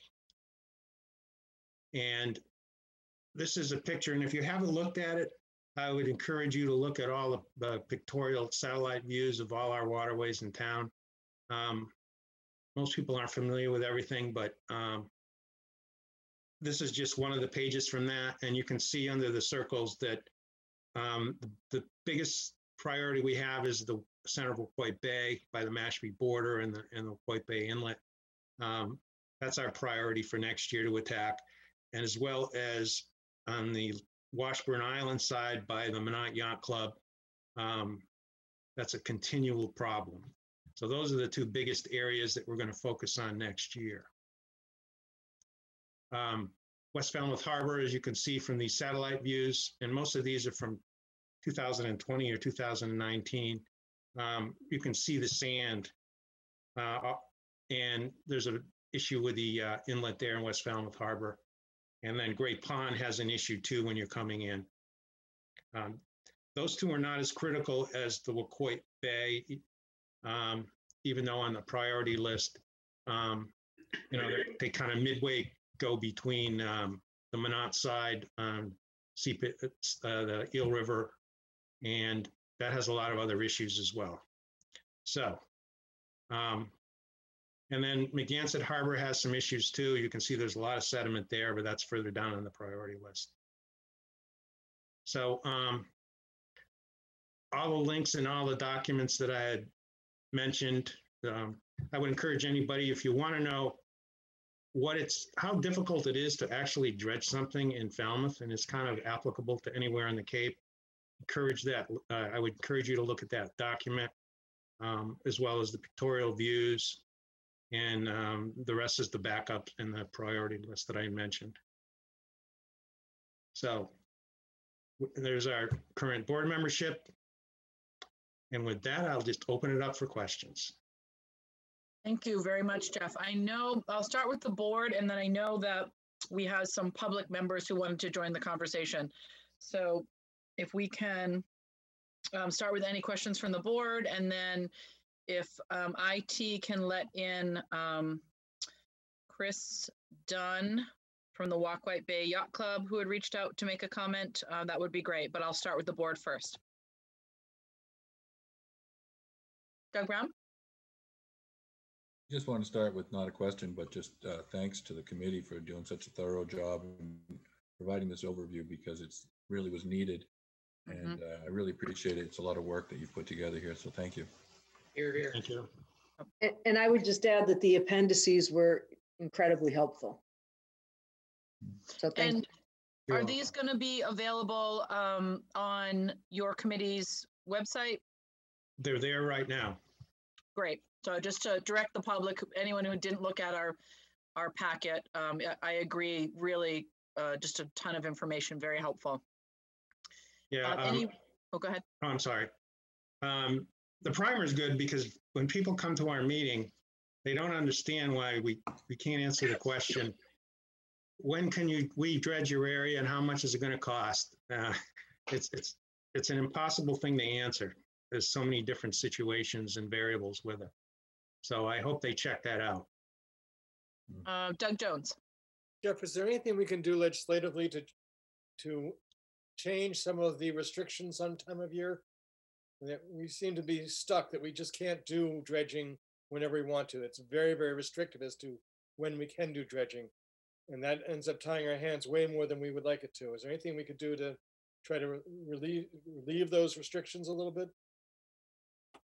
You're talking about the time of year restrictions from the Department of Environmental Protection, and yeah. That's all related to shellfish propagation and piping plovers. And I don't know how to answer that question without getting a lot of people upset. I look at things through the navigation and I want to drive my boat, but I'm fully sensitive to the environmental aspects of what they're trying to protect. I just wish there were mitigating things we could do to be aware of the damage we might be doing, but maybe if we replant, remove, do something to make up for it would be worthwhile. But anyway, our hands are tied. I think a lot of the problems will be relieved now that the county's dredging operation has been revamped. They spend a lot of money on equipment, and they're really, they've got 2 crews working full time now. So I think a lot of the opportunities that we've missed in the last few years will be able to be caught up on. That's my hope. But every town's going to have the same expectations. And we probably all have the same time of year requirements. And that's so true. We all have the same shellfish we're dealing with. And there are only 2 months you can do dredging, and all towns in the Cape are going to want to do it. It's one issue with having a county dredge as opposed to, which I keep thinking, I know it'd be costly, but if we had our own dredge and say, all right, we're the priority, we're going to do it now because, as Jeff said, we have 95 miles of coastline. Well, I think we can consider starting earlier in the season and doing our embayments now that it's been identified how much of a problem we have there. I think there's a lot of room for improvement under the current laws, but it wouldn't be a bad idea to ask our legislators to consider requesting some changes. If we had more permits in place, then we would be able to action those, when we had those windows. But permitting is very expensive. And if you add up we're talking millions of dollars just to address our urgent needs right now. And I think the biggest barrier I see for the residents in the areas that are not permitted is the burden that they have to get their groups together and get their neighbors together and come up with money for the initial surveys. And I think that's where we need to think about maybe there should be either some town or some state support, because it's usually a roadblock for any group that wants to do dredging. They see what's involved and they just say, we can't do it. That is a good segue to, I think, some of the concerns that Chris Dunn wanted to raise. So if we want to bring Chris, if you want to unmute, or if IT has unmute and join us. And welcome. I know you sent us a long email, but if you just kind of want to, if you have questions of Jeff or comments to make on this issue, go right ahead. Great. Thank you very much for the opportunity here.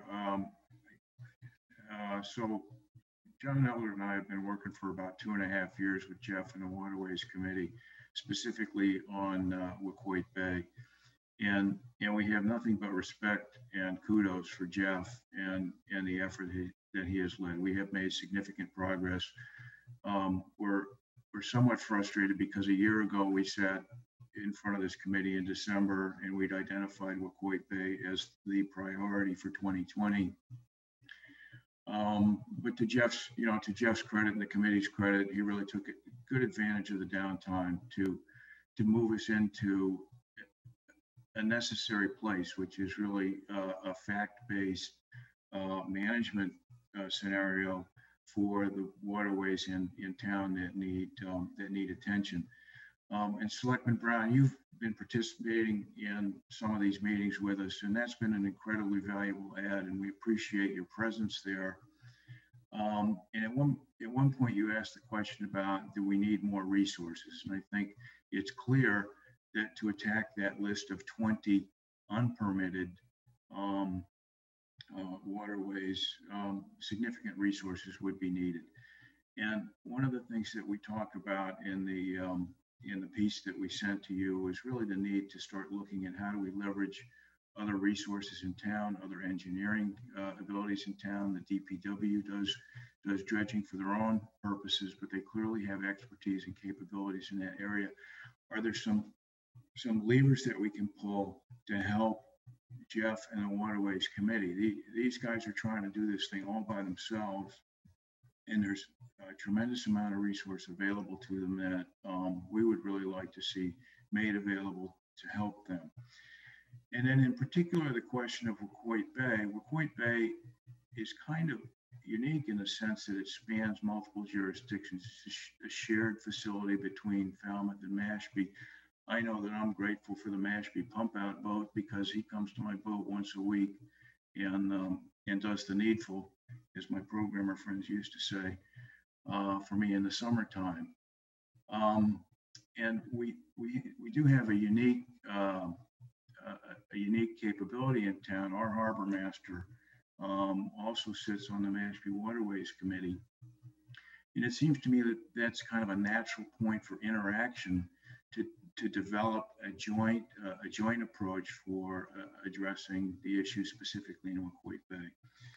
So, the comments we submitted are really intended to be thought-provoking, delivered by a couple of management consultants with too much time on their hand. Kudos to Jeff and the Waterways Committee, and thanks to them for the work that they've done furthering this forward. The issue remains that the embayment channel in Wacoit Bay is shoaling to about 3.5 feet at mean low water. The published depth for that in the ACEC document that was signed in 1979 is 6 feet. And we can find historical references going back into the 30s where the Coast Guard had identified that as a 6 foot channel. So our request really is simple. What can we do to help Jeff and the Waterways Committee reestablish that channel to its 6 foot controlling depth? Great. Thank you. Thank you, Chris. And I think it is. This board has talked about this issue on a number of times. We always keep coming back to this issue of owning our own dredge or contracting for dredging in different ways than we have in the past. And it remains, I think, something that we continue to struggle with. The fact being that we have been able to get such a small amount of progress with the current county system that's in place for all the reasons that we've talked about. So any comments from the board for Chris or for yep, Sam, go ahead. No, it's a question. Have we explored the idea of contracting the dredging? as a supplement to what the county can provide. Julian, Julian, can you speak to that? I don't recall if we've ever gone down the path of talking about, the town contracting with a company for dredging beyond what the county can provide. I'm not aware of our actively exploring that. We've continued to work closely with the county, and when they doubled their dredge capacity here a few years ago, we were very guardedly optimistic. I know Doug Brown's talked about that it was going to be a new day, but the frustrations continue. So we would like to give them a full chance with crews in and promises made to see what they can deliver and use that as a baseline, but that it's frustrating to wait. Well, go ahead, Doug Brown, go ahead. I think what we need to consider is our need for permits right now. We've got 20 identified embayments that have no permits. And so that won't be anything the dredge operation can help us with. In fact, they'll probably catch up with their schedule before we catch up with permits. So what we're looking for now is assistance of some sort, whether it's from the county, the state, or if we dig into our own purse. We need to dedicating some resources to providing this permitting process, because I think the people in town have a right to have these navigable waterways, and the town has some responsibility to maintain them. And I don't know where that line is drawn, but I think it's something we need to talk about and start to address. Yeah, agreed, Doug. And I think that we need to, if we can have, on an upcoming agenda, if we can have, Jennifer and Greg, Peter McConerty, folks who are generally involved in some of this, come and speak to this issue of the ways in which the town could potentially, supplement the work that's been going on in terms of moving the permitting process forward. Because I think Doug puts his finger on a great point, which is, if someone dropped a dredge in our backyard tomorrow, many of these problem areas are without permits, and we would be, sort of sitting twiddling our thumbs. We'd be able to do some work, but and it really is a big lift for, neighborhoods, for associations, for yacht clubs, to try to pull this stuff together. So if we can look into some of the work and see if there are other models that other communities use around this issue of assisting with permitting. And to give you a sense of how it goes, the neighbors near the Waquake Bay did organize, but they weren't quite completely organized and ready in time when Representative Vieira actually got some funding, and then it didn't work out, and there wasn't a way to implement that funding. So that's another part of the frustration, because residents are tasked with doing sort of governmental functions when they're not quite ready to do that. And how could they be? Yeah, if I may, as a point of information, that money was not earmarked to come through our club. That was a separate effort. But we do stand by as an incorporated not-for-profit. If necessary, we could be a conduit for funds directed into Waquake Bay activities. We'll keep that in mind. Maybe that would be some way to get started with. So let's. Yeah, okay. While Jeff is here. Oh, go ahead, Sam. Yep. Yeah, Jeff, what's the process that we would need to go through to get permits for some of these areas, like the inlet for Waquake Bay? Well, who do we start with? You have to hire somebody to do an engineering assessment. Permitting is the end result of the engineering assessment. So we'd have to go out and make quotes with some of the engineering firms that would do all the, the upfront analysis, determination of where the spoils would end up. Waquake Bay is not sand, so there's a whole different issue of where those spoils would go. And from what I understand from Greg Frazier, Mashpee has the same issue, where to put those spoils. I think there's options, but they're very expensive. It might have to be trucked out of there rather than just moved somewhere else. But the engineering assessment really is the first step. And Waquake Bay, we've got various quotes. One of them ranged, Chris, I forgot what Cape and Islands quote was for that. But Greg Frazier had talked to Woods Hole Group, and it was like 2 to 3 times the cost that Chris's quote was.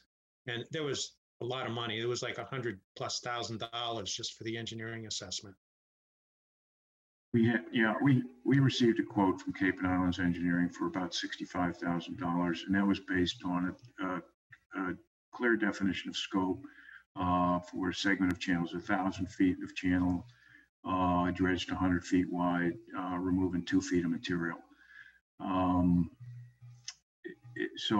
But I believe Greg obtained a verbal quote from Woods Hole Group, somewhere between $100,000 and $200,000. And at that point, we had suggested that we go to an RFP process or an RFI process to kind of remove, so we could make sure we had an apples to apples comparison between these quotes. Yeah, and see, we keep stumbling because where do we get the money? And the dredging money is in the non-capital budget, and they want us to forecast it out for 10 years. So that's one of the reasons we created the priorities list, so we at least put some money in there every year to kind of feed based on the priority list. But whatever happens, it's going to be in somebody's budget, and right now it's not. So that's really the biggest stopping point, is where are we getting the money to hire these engineering firms to get started? Right, to get the process even underway. Right. So we'll put that particular issue on an upcoming agenda. And so, Julian, I think we also would want to have Jennifer Mullen be part of that conversation as well, because there's a budget, obviously a large budgeting component to that as well. So if we can line that up for one of our meetings, January is a little crazy because we have town meeting in January, but upcoming in the new year, that would be great. And the office of Jay Ash was the environment. What was his actual? He had a dredging program. He's no longer with the state, but somebody's in that role. And they rolled out a dredging program last year, which was originally going to prioritize commercial ports, but that was only the early phase. And they said later they would get to other areas. So there may be still some funding in there that might be able to be targeted. And to comment earlier about the cost of private dredging, we just had a report from Kent Grillo from the who's a dredge operator now, and he was giving us a request for an updated rates, which has actually been tabled. We're not getting that increase right this minute, but so he showed a comparison that their rates are going like from, I don't know exactly, I shouldn't say this, but it's somewhere from $6 a yard to $9, and compared to private rates, which are $15 to $25 per yard. So it's a huge difference between what the county's doing as a public service compared to what private dredges cost. So I'd be wary of going down that road before we really have to. Yep. Great. Thank you. Thank you, Jeff. Thank you, Chris. And we will return to this issue in the beginning of the new year. So thank you all. Really helpful. Thanks to the committee, Jeff. Thank you. Take care. Good night, everybody. Good night. Okay. Thanks, Just let Dominic. folks know, Nancy has lost internet. There was something going on. She said there's a loud noise outside, and now she's lost internet. So I don't know if there was an issue with electrical or an accident or what, but I don't know that she'll be able to join us. She'll keep me posted, so we'll continue to go forward. Okay. Sorry, I will just return back here. So next we have a report from Water Quality Management Committee. Eric Turkington, it looks like he's coming on. How is that happening? They must not be in the same place. No, Where are you that you have power? I didn't know what she was going to do to avoid me, but now I do. Welcome. Well, thank you. Peter Johnson Stubb has a PowerPoint presentation to put up. Okay. And if we could do There that, we go. that'd be terrific. Yep, there we go. Terrific. Oh, good. All right.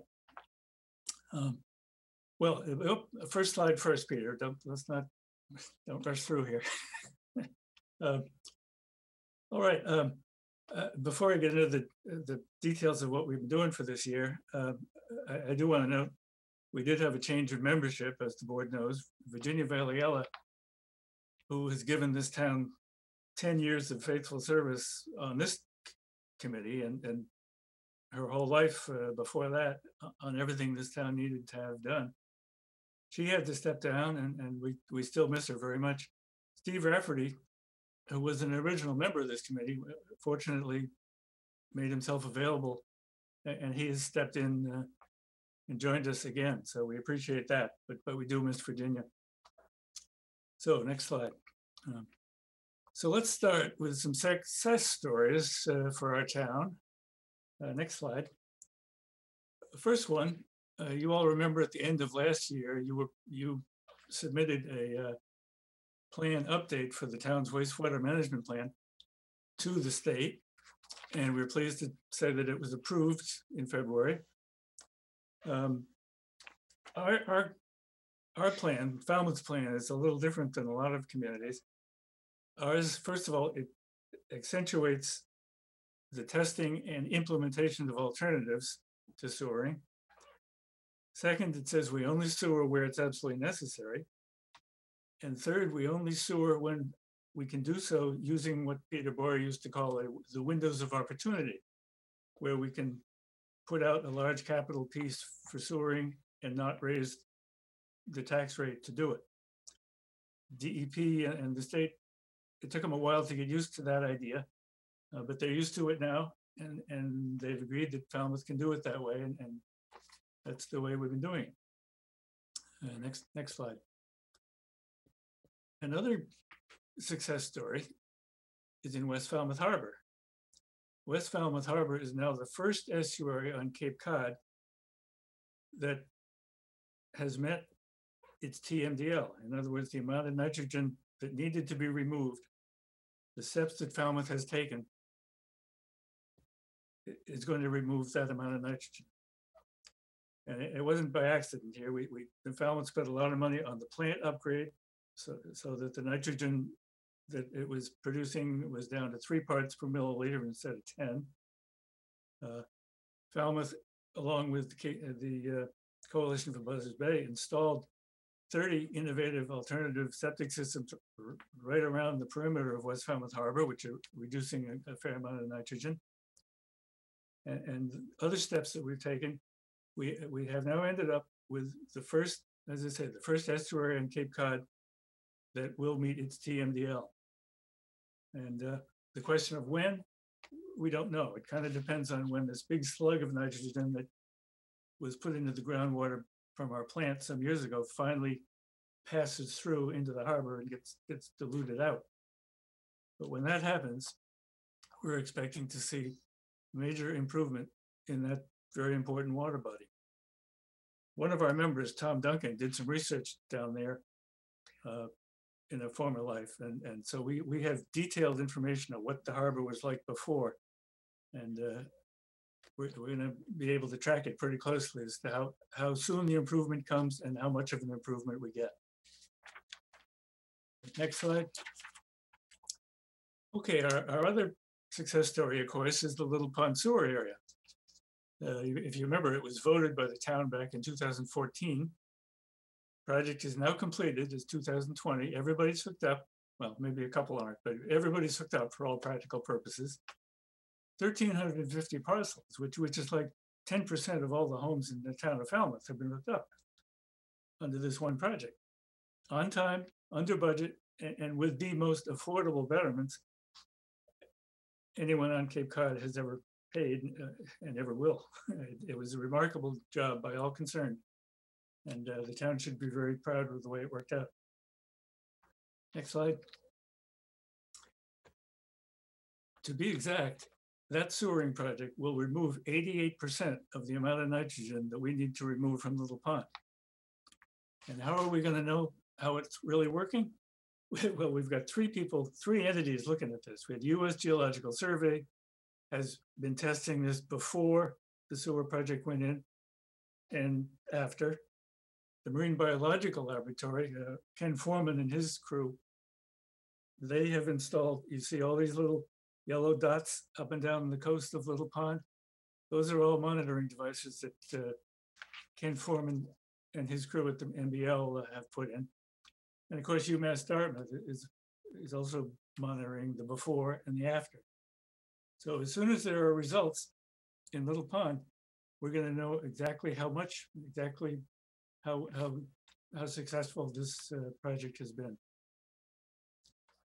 Next, please. Okay, another project that started in 2014 when the town voted the money was the Boynes Pond inlet widening. If you remember, the inlet was 50 feet wide, and the science said that if you widened it to 90, the flow would increase to the point where half of the nitrogen that you have to take out of that water body will come out. It'll reduce that much, saving millions of dollars in the alternative, which would be sewering. This project is going to be done at the same time, we hope, as the Minot Road and the Beach Preservation Project. We've got all the permits for this one, with the exception of the Falmouth Conservation Commission, where it is right now. And they expect that the other one will be permitted by next year, and hopefully by the end of this year. Still planned for 2021. We can only hope. Next slide. Okay, now another thing that this committee and this town did some years ago in West Falmouth Harbor, along with the Buzzards Bay Coalition, we got a very large grant from EPA, $730,000, and a subsequent grant from the county for $75,000 to basically help people there by giving them grants to install alternative, innovative septic systems. These are basically supplements to a normal septic system. And the idea is that a normal septic system takes out a relatively small amount of nitrogen. When you add these on, you take out a relatively large amount of nitrogen. We have found that 3 of these systems, at the beginning, we installed probably 10 different systems just to see, what would work and what the impact would be. It's pretty much come down to 3 that are actually likely to do the job. One of them is called Nitrex, and that's been around for a while. One of them is called Nitro, and that was invented by a fellow over in the Vineyard, where he installed a bunch there, and we've installed a bunch more here in West Falmouth. And the third one, of course, is the layer cake. You see George Heufelder there installing his layer cake, and that's another one that works. We know that they work. They actually get a really good reduction in nitrogen. But the other side of the coin here, and we should all be aware of this, that while you can put them in fairly inexpensively compared to sewering, the DEP's requirements regarding monitoring and maintenance and testing are a killer.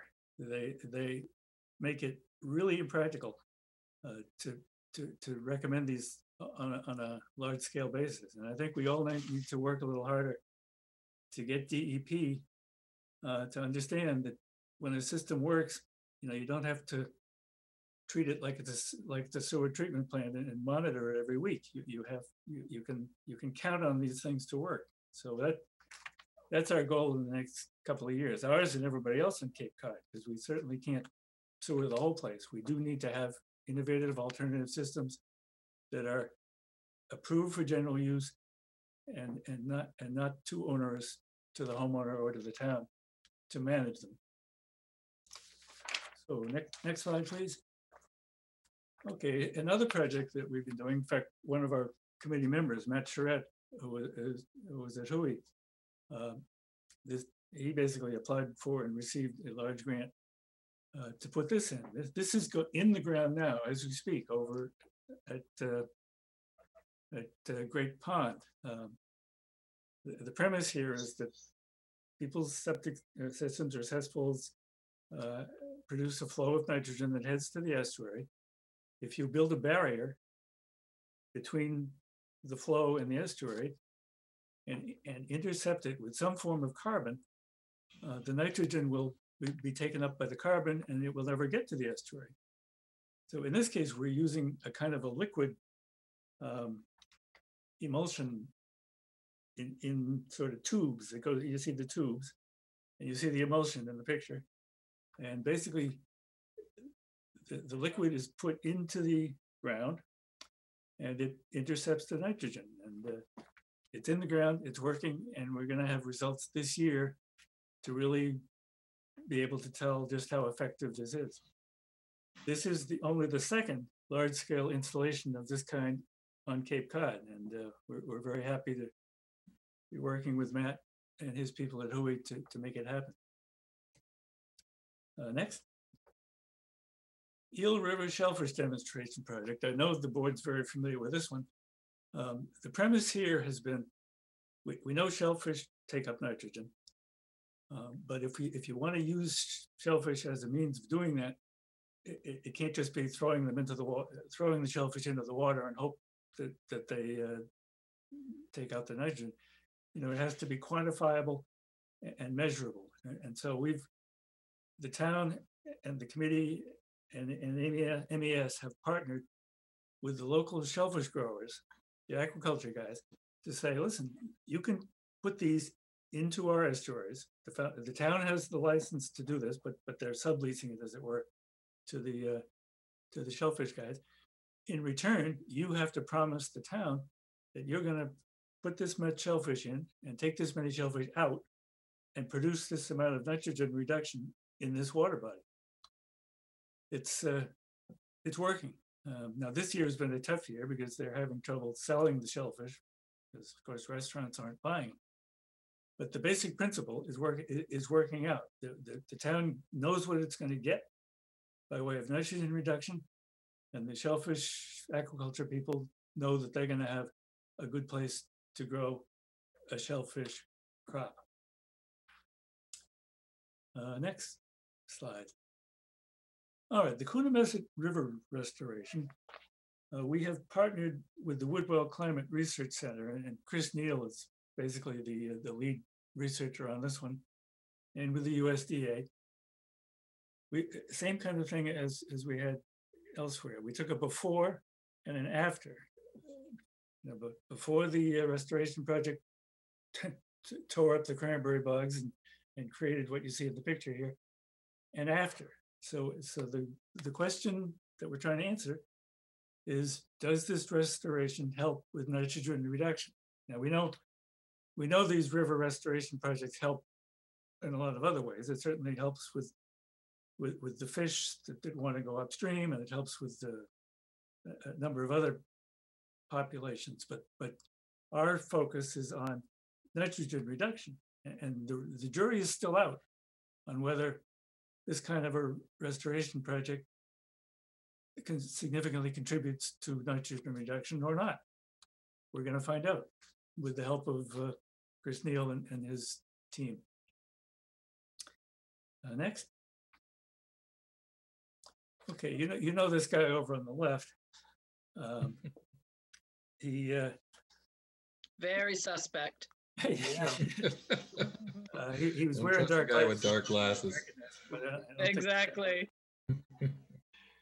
We worked together with East Falmouth Village Association on this one. We got SMAS to come in and look at Mill Pond and say, what can we do to restore Mill Pond so that it doesn't have the aesthetic ill effects that it had the last couple of years, and that can enhance its value to us again as reducing nitrogen that gets into Green Pond. So SMAS came up with 3 different recommendations. One was aeration. See over on the picture on the left is a guy who's installing the aerator, which we ran for a while this past season. The other 2 pictures are harvesting, where Doug is out there taking his life in his hands to collect all the growth that's in the bottom of the pond and get rid of it.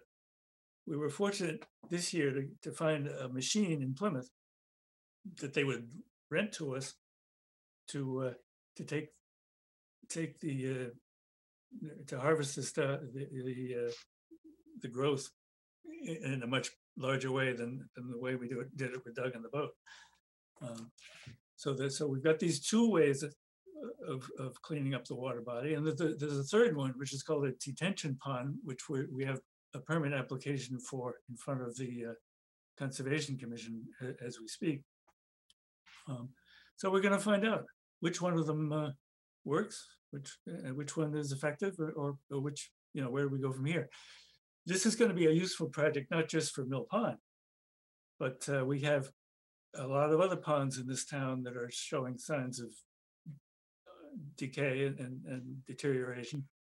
And whatever we find that's likely to work here, we certainly hope would be applicable to these other ponds. Okay, next slide. Okay, the Boynes Pond Aquaculture Demonstration Project. This was sort of an interesting one. We learned a few things. One thing is you have to always watch out for what Mother Nature's going to throw at you. The first year when we put in a whole bunch of shellfish in this area, we had an ulva attack. And unfortunately, the experiment kind of had to be abandoned because the ulva took over. But the next year the ulva didn't, and so we were able to pursue this, and we've learned a couple of things.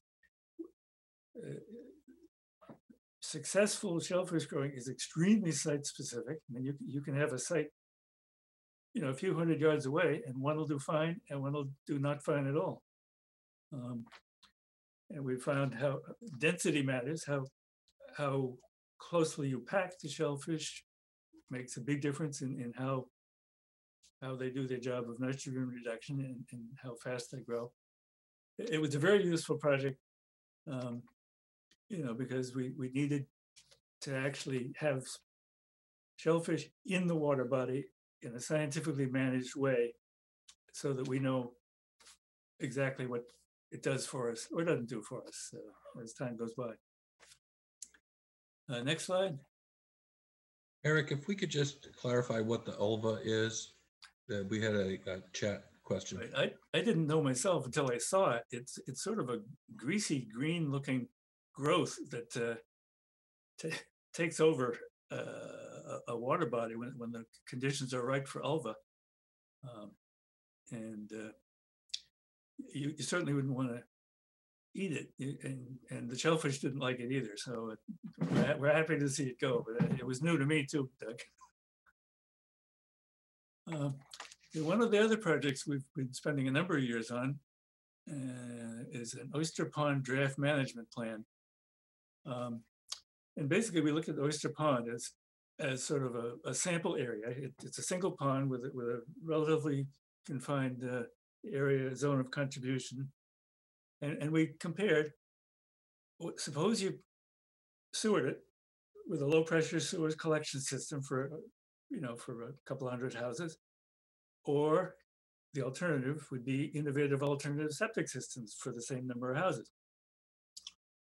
And the idea was to put numbers to the costs of this kind of thing so that we'd have a better sense of whether IA systems really were going to be a viable alternative. And to paint the big broad brush picture here, what we found is sewering it would be initially much more expensive, but in the long, but the operation and the maintenance afterwards would be much less expensive. Putting the IAs in initially would be a lot less expensive, but because of the DEP's way of looking at monitoring and measuring the long term, it would be more costly on a year-to-year basis after you put it in considerably than the sewer system would be. So, getting down into the weeds again, finding out how much something is going to cost in the short term and in the long term was the point of this exercise. And I think, we learned a great deal about how that would actually work out in practice. Next slide. Okay, we spent a certain amount of time looking at the Buzzards Bay coast. There are estuaries over there. We have Megansett, we have Wild Harbor, we have Quisset, we have Fiddler's Cove, we have Rand's Canal. most of these, in fact, all of them have a very low nitrogen required to be removed compared to the South Coast ponds and estuaries. A long time ago, the Board of Selectmen, way before any of you were on it, decided that the South Coast, because the nitrogen removal was so much greater, the requirement was so much greater, and the ponds were so much more impacted, that the South Coast had to be the town's first priority.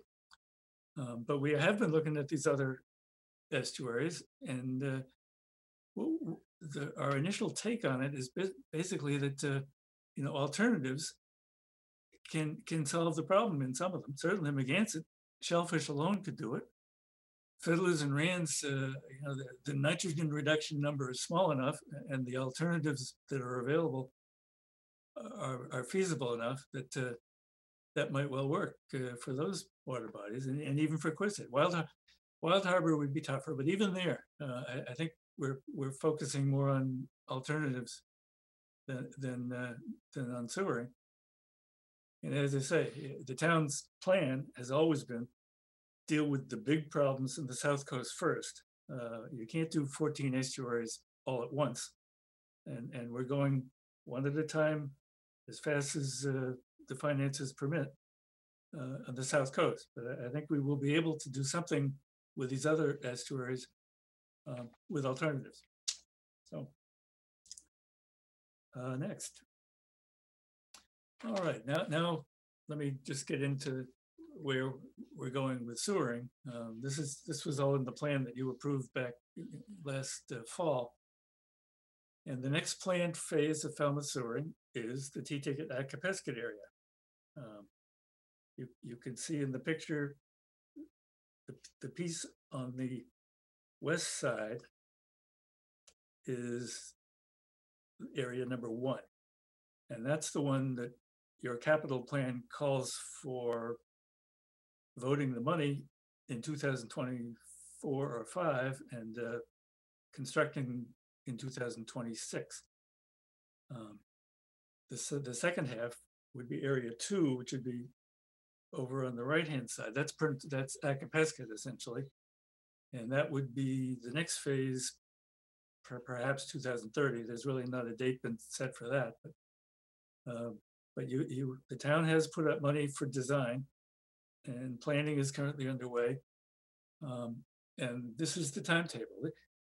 These two pieces both affect Great Pond, which, except for Wacoit Bay, is the water body most in need of nitrogen reduction.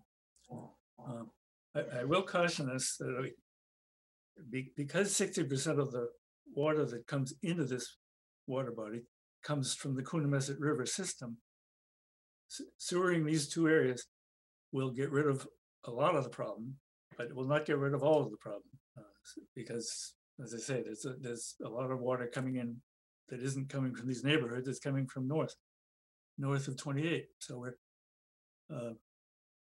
the town's proceeding ahead in a sensible fashion with this, and we will see how far it gets us. And I think it's reasonable to think that the water will improve a lot with this, but we can't guarantee it will improve 100%. Next. Now this is an easy one. We have a treatment plant up on the hill in West Falmouth. We have to keep it running, and we have to keep it up to date. And a failure up there would be too horrible to contemplate. So I know Amy has come to you with plans for upgrading what needs to be done up there. I believe it's 2022 that she expects to ask you to have it on the ballot for that town meeting, so the voters can have their say on it. But it's a no-brainer. You cannot have a sewer system in a town and not maintain it. Next. Okay, another thing we've spent a good deal of time on, sort of looking backwards. As you know, in the Little Pond Sewer Service area, about half of the units ended up having low pressure systems as opposed to gravity systems. And as you remember, the low pressure systems are the one where a pump is installed next to somebody's house and takes the sewage from that house and pumps it out to a pipe, and off it goes to the treatment plant. You have to do this in places where it's a low-lying area because you can't put gravity pipes in those areas. But when there was a lot of concern when this first went in, people were concerned, were they going to be a maintenance problem? And the town was very forthcoming with support for the neighborhood concerns about the cost and the maintenance and that kind of thing. So we looked at what Falmouth did, and we compared the costs, and we talked to 8 other towns who had also used these systems. And what we found is Falmouth actually got it right. Most of them chose the system Falmouth chose, which is the town buys the pump, the town gives it to the homeowner installs it, and from there on, he owns it, but the town still has some obligations involved. That's the model that most towns have chosen, and the towns that didn't choose that model wish they had. So I think we're onto something, and there will be, in this next sewer service area, there's going to be some low pressure systems there too. And I think we have a pretty good model. The number of complaints has diminished extremely, almost to nothing. And the homeowners who installed these just got a little bonus. You remember a couple of months ago, you voted to send them some money to compensate them for the fact that it cost more for them to hook up than it did for the gravity people. So I think, again, as we go ahead, we can do it with some comfort that we know what we're doing with the low pressure systems, and we're doing it right. Next slide. Okay. As you are well aware now, we have a certain permitted capacity. We have a certain flow. If we're going to add any systems, T-ticket or iCapacity or anywhere else, we're going to have to find a new place for the effluent, the treated effluent that these areas produce, to be discharged. So next slide. Okay, so we're focusing in on a number of them. These were actually mentioned in the submission that you guys sent to the state last December. One of them is Site 7, which is right next to the sewer treatment plant on Thomas Landers Road. It's already permitted for 260,000 gallons a day from the Heights and Mara Vista. But there's some possibilities out there that you could either put more volume into the existing beds, or you could create some new beds. So that's one that needs to be looked at, is being looked at. Next one's the Allen parcel, which is out in East Falmouth. It's a parcel of land the town bought 17 years ago, and kept a corner of it for municipal use. And if you ran a pipe from the plant to that site, you see the little blue box, that's a viable site for this purpose. Ocean outfalls is another topic that's being explored. The pro on that one, of course, is it could take any amount of volume. The law used to be that you couldn't consider ocean outfalls for Vineyard Sound or Nantucket Sound or Buzzards Bay. And the town of Falmouth changed the law. We were fortunate in having the Senate president represent our district, and we had some pretty good scientific arguments saying that outfalls basically do not impact the receiving waters at all. I mean, Boston has an outfall that goes 21 miles out and carries millions and millions of gallons a day. And the best science there is says you get 100 feet away from it, you can't tell it has any impact. And that's not even tertiarily treated, which ours would be. So lots of good things to say about outfalls. The cost is 60 million bucks, so there is a bad side to the outfall from that point of view, but it's in the mix. That's something to look at. The last site over on the right here is the Augusta parcel. The town bought that in 2003 for this purpose, and it's being closely looked at because it has the advantage of it would be collecting the wastewater from the T-Dig-Athabasca area, sending it to the plant to be treated, and then bringing it back to the T-Dig-Athabasca area to be discharged in the area where it came from, which is, you know, a desirable thing. Plus the fact that we already own it makes it well worth looking at. So those are all the current sites that are sort of on the top of the list and are getting the most attention.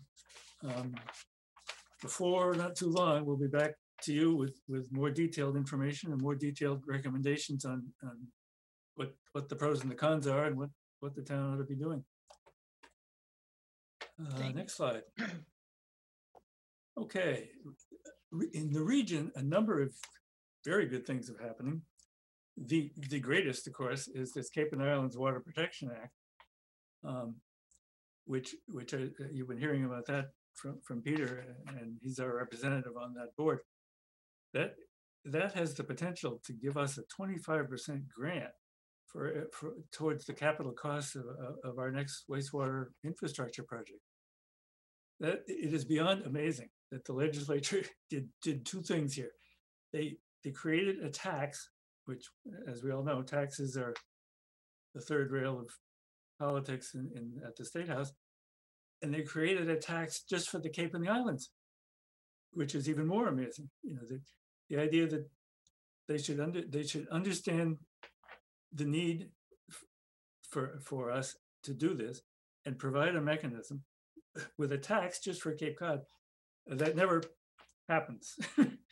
And we really owe a debt of thanks to Dylan Fernandez and to David Vieira and for Vinny DiMacedo, Sarah Peake, and Senator Julian Sear. They all put their reputations on the line and fought like hell for this, and especially for the Republicans. It's not easy to go home and say, hey, I voted for a tax. But they all did it, and they all did it, and we are going to be the beneficiaries in a big, big way for their efforts. Next slide. Okay. Well, Quoit Bay, you've been hearing about, not only does it have navigation problems, it has the biggest nitrogen problem of any of the estuaries that we've talked about. The trouble with Quoit Bay, if you can see over on the right-hand side of the slide there, it's shared by 3 towns, and there's 48 sub-estuaries. It's the most complicated body of water by far that we're concerned with. And so the first question, of course, is who's responsible for what as far as nitrogen removal? And we went ahead, the town went ahead and had our consultants, with Mashpee's consent and with Sandwich's consent, do a study based sort of trying to allocate the nitrogen load to each different town. How much should Falmouth be responsible for? How much should Mashpee be responsible for? How about Sandwich? So we have the study. It's been done.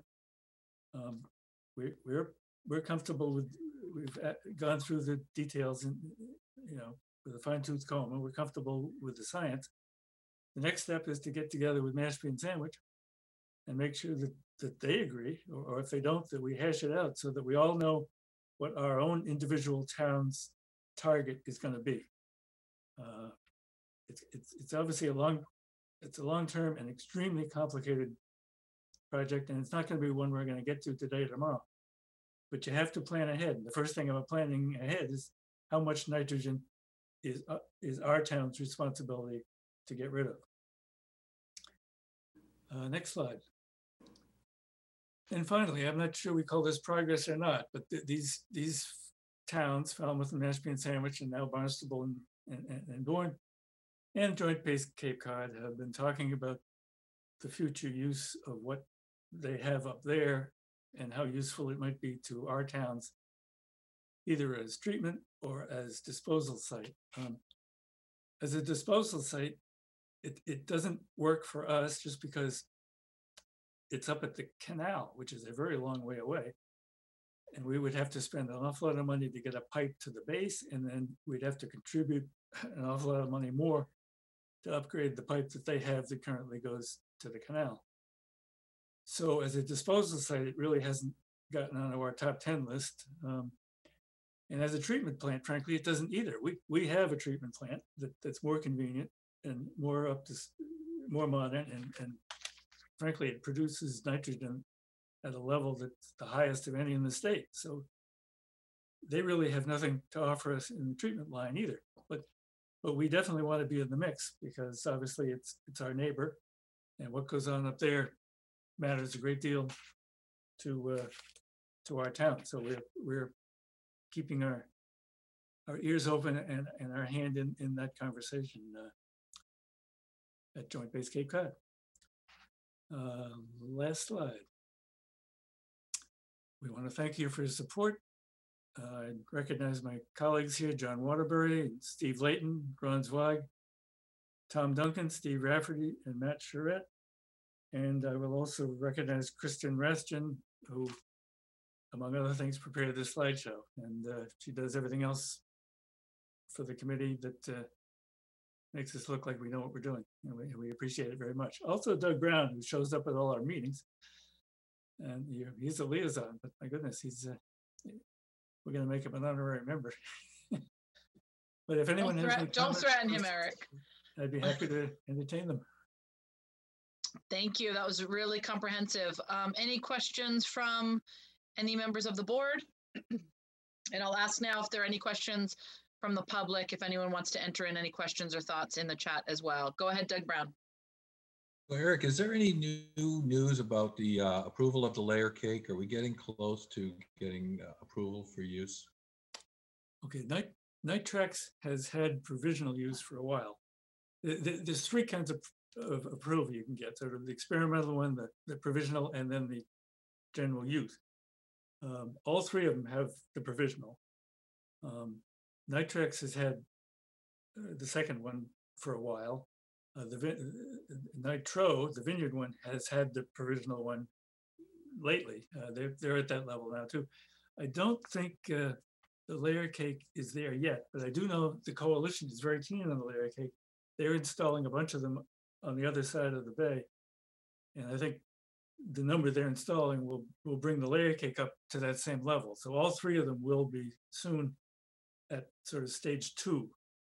Now, getting to stage 3, of course, is the hard part. Stage 2, you need to have 12 in the ground that work. Stage 3 is you got to have 50 more in the ground that work.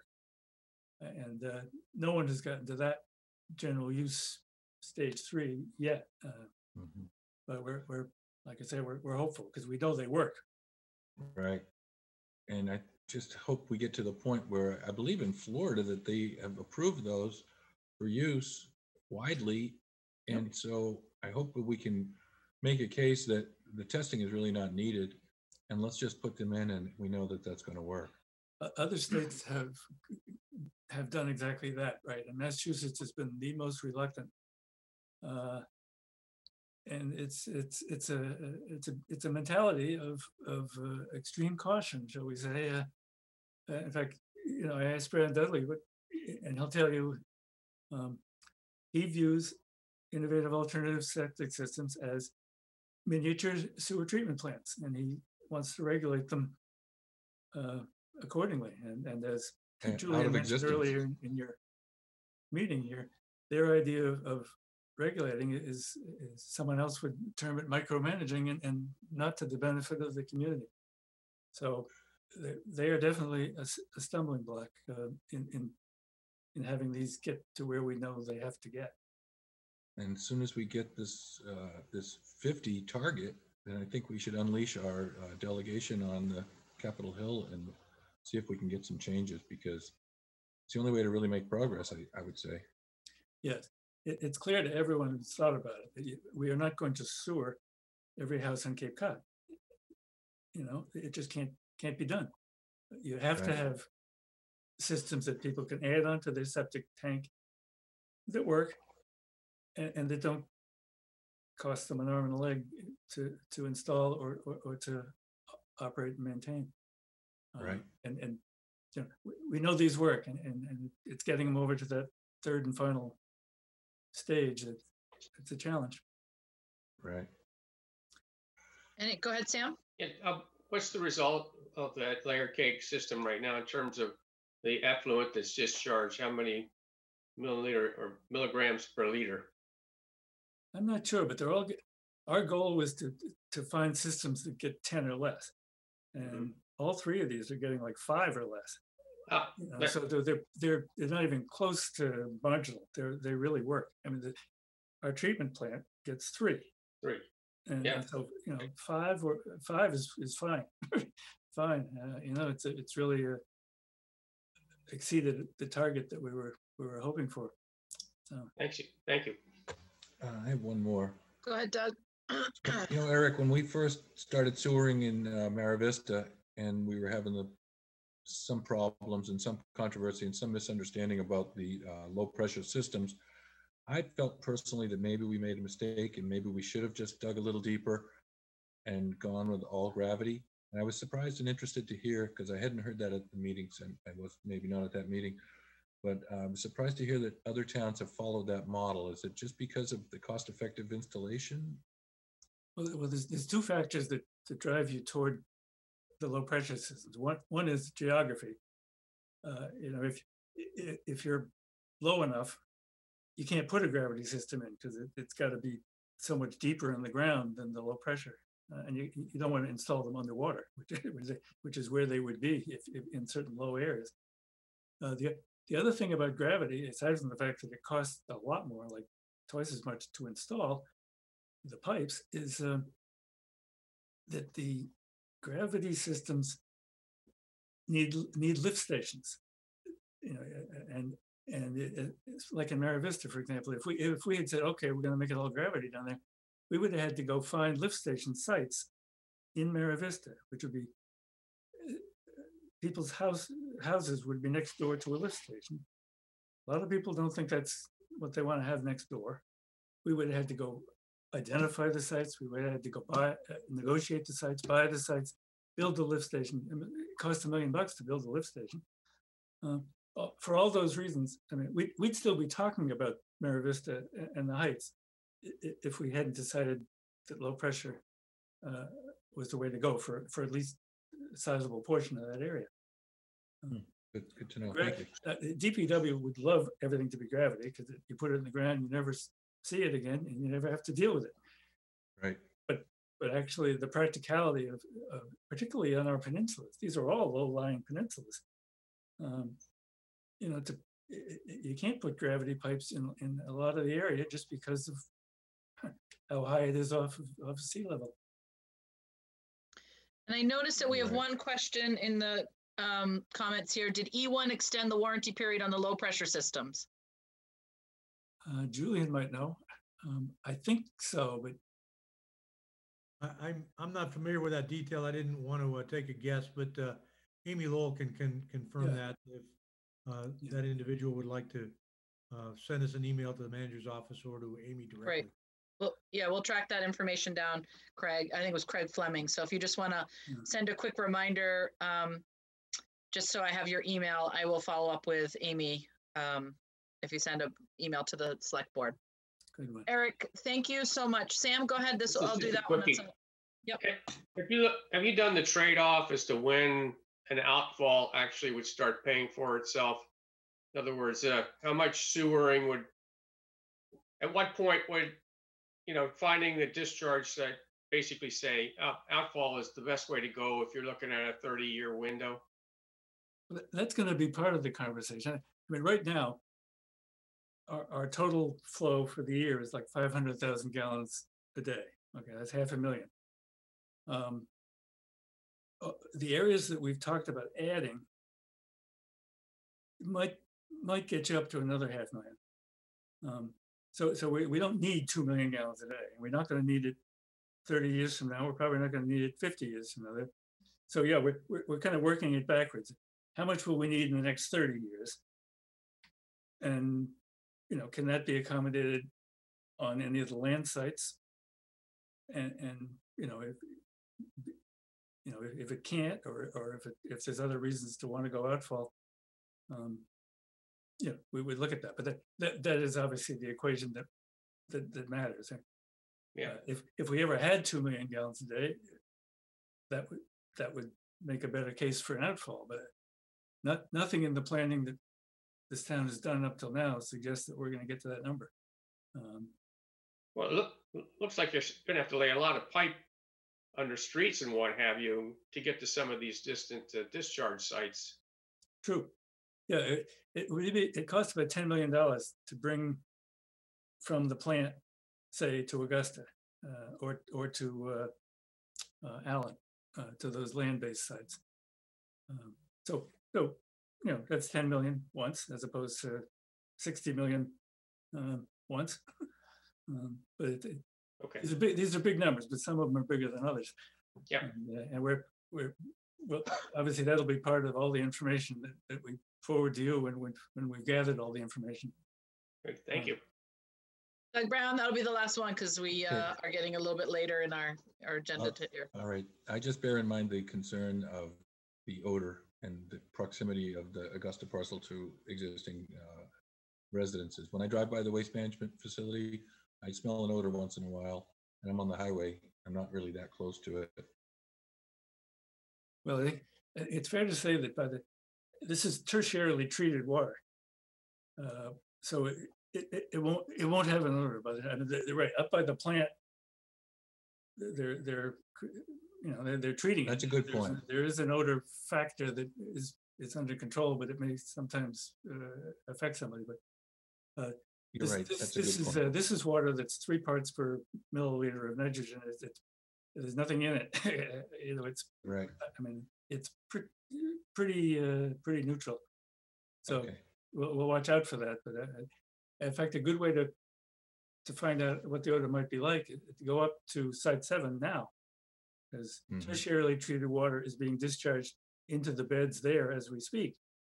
And we have a neighbor there who you might remember from town meeting was very hostile to the whole idea. And he has not complained about the odor. And if anybody was going to complain about it, I think he would have. So I think that's a pretty good test. Right, that's a good point anyway. Of course, so thank you. Great. Thank you, Eric, and thank you so much to the committee. We really appreciate it. Yes, thank you. We will wait you for have been what's nothing next. but supportive of the committee, and you've got the town on a very good track that's affordable and doable, and it's got a lot of community acceptance because your board is making that happen. So we thank you. Thank you, Eric. We really appreciate it. Take care. Thanks. Have a nice holiday. Yeah, you too. I'll see how Nancy's doing. Exactly. Take care. Yeah, she actually did report in that Comcast said there's an outage and she won't be able to be likely on to internet till about 1 a.m. So, okay, next we have an update from Jim McLaughlin on the Complete Streets Prioritization Plan.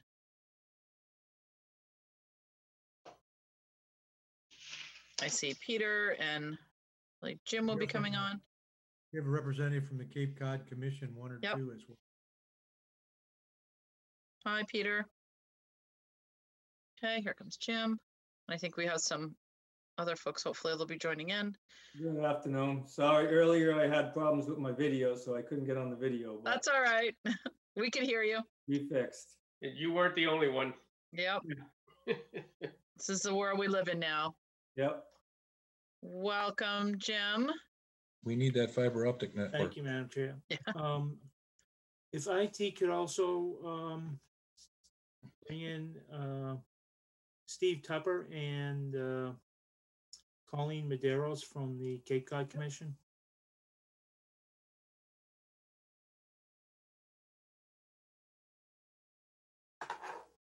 So, Madam Chair, thank you for the opportunity to update the board on the status of the Complete Streets program. as you know, Tier 1 was the adoption of a policy which was approved by Mass DOT. And recently we received a technical assistance grant from Mass DOT for preparation of a prioritization plan, which is Tier 2 of the Complete Streets program.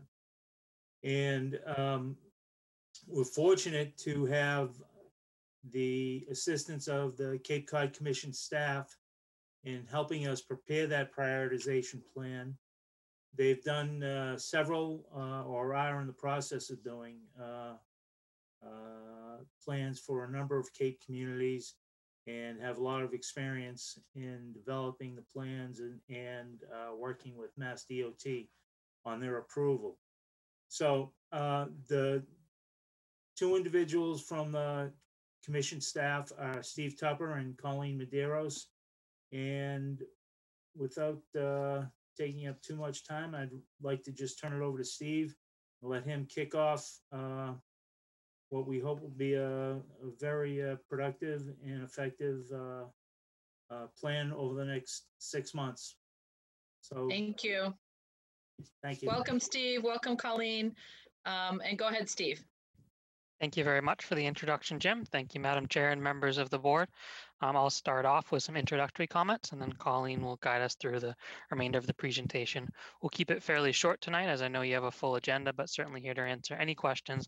Want to make sure we got in front of this group before we start going out with our public process so that everyone is on the same page. Great. So I want to start off by just introducing the project team. So on the town side, certainly familiar with the folks from DPW on the line today with Peter and Jim. I'm also going to be walking through this process with your town planner, Tom Bott. Also certainly coordinating closely with town administration. We just know it's an important project and look forward to working with everyone in the community. And I know there's other committees as well that are interested in this process, so look forward to those conversations. I manage the transportation program. So again, I'll be starting off here, but Colleen Medeiros will be managing this project, and also as a Falmouth resident, certainly has a good pulse on things going on in this community. So we look forward to this project. I do want to spend just a couple of slides on complete streets in general. I know this board is well aware, given the approval of the policy last year, just to make sure everyone's on the same page in terms of the definition of a complete street. That is one that is safe and accessible for all users. So typically we see complete streets projects focused on improving bicycle and pedestrian accommodation, frankly, because that's usually the deficiency we see in a number of our roadways. Certainly the community of Falmouth is doing a great job in improving a number of streets, but certainly there's still improvements to be made. But as we look at designs, it really is about accommodating all users. So also being cognizant of other vehicles, transit users and transit vehicles, different sizes of vehicles. So really it's about designing the roads for everyone who is using them. Simple in concept, but as you're certainly aware, it can be a challenge on a project by project basis, which is where a prioritization plan comes in. So one more slide to cover for me some of the benefits of complete streets. Certainly this is why I know the town has been moving forward with a number of these type of projects, but they certainly improve health outcomes, giving the ability of folks to move in healthy transportation options. Proven crash reduction strategies, for example, sidewalks are a proven safety measure to improve safety for pedestrians on the roadway. Particularly important given vulnerable road users, particularly given our aging population. That some of these accommodations, some of the folks that I see out on the roadways today make me cringe, as I'm sure they do others as well. So I want to make sure that we're safely accommodating them. If the interest is economic, certainly there's studies out there pointing to the economic value of these improvements. Certainly you can see the shining sea path on the slide here, the undoubtable economic value for the community. And then finally, environmental. So certainly giving options that are lower in terms of greenhouse gas emissions for folks to get around. But certainly given these host of benefits from complete streets, we understand there's more desire for complete streets than there is funding for complete streets.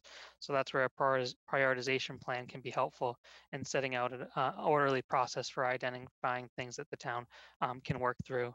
And also have some of the tough conversations that we know that as you're making changes to the roadway, given the historic context in the area and given competing interest on the roadway, it's important to have these open dialogues. So this is another opportunity for folks to learn about complete streets, maybe dispel any myths that are out there about complete streets, and really talk through in a community setting some of the visioning for the overall community. So that's the overall context. With that, I'd like to kick it over to Colleen, who's going to walk you through the mechanics of this process that the town will be underway shortly through the spring and into the early summer. Good evening, everyone. We're really excited to get this kicked off. And as everyone's mentioned, this is a part of a MassDOT Complete Streets funding program. The program was created to assist municipalities to meet these future demands of multimodal infrastructure. And town staff has completed the first tier, tier 1, as you see on the slide. There was required training opportunities that was held by MassDOT that have been completed, as well as all of you are familiar with the Complete Streets policy that was approved last year. So now we are in tier 2 of the MassDOT program. It's the prioritization plan development. So a technical assistance grant was received and will be assisting the town of Falmouth to complete this effort to identify a list of priority projects to improve in the next few years or so. The third tier of this program does allow the opportunity for the town to seek funding opportunities to complete some of these priority multimodal projects. So there is the potential for up to $400,000 in grant money for construction of any of these priority projects, which is a competitive process, but it is available. Just to note, though, that there are over 200 towns within the Commonwealth that have approved prioritization plans. So this has been greatly received throughout the state. And there's nearly over 150 projects that have been constructed and funded through this program.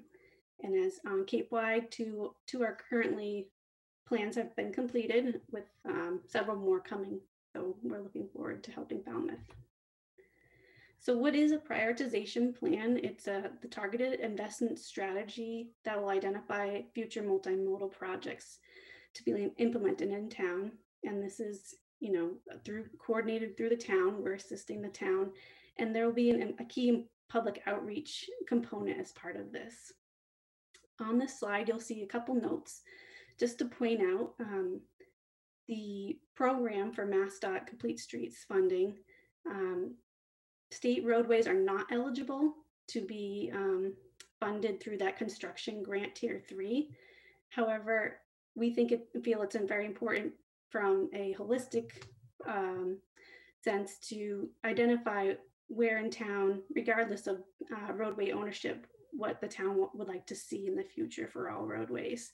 And so that it's included in this living document of a prioritization plan.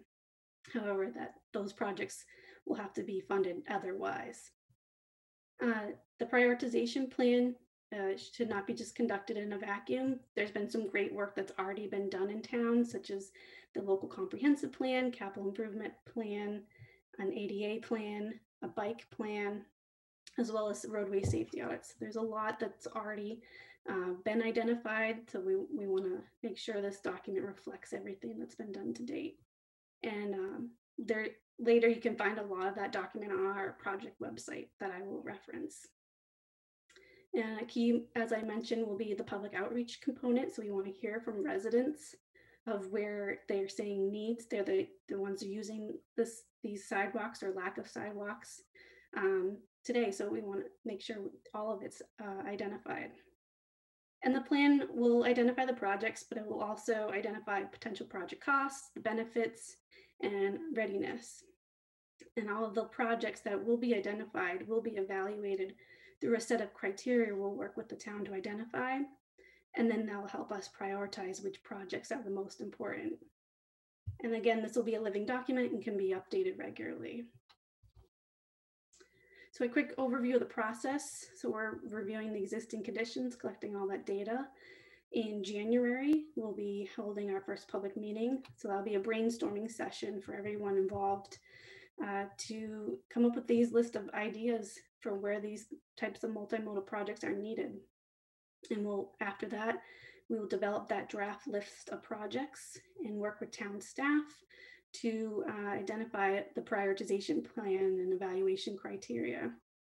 And then we'll come back in the spring with that draft prioritization list and make some final tweaks based on feedback.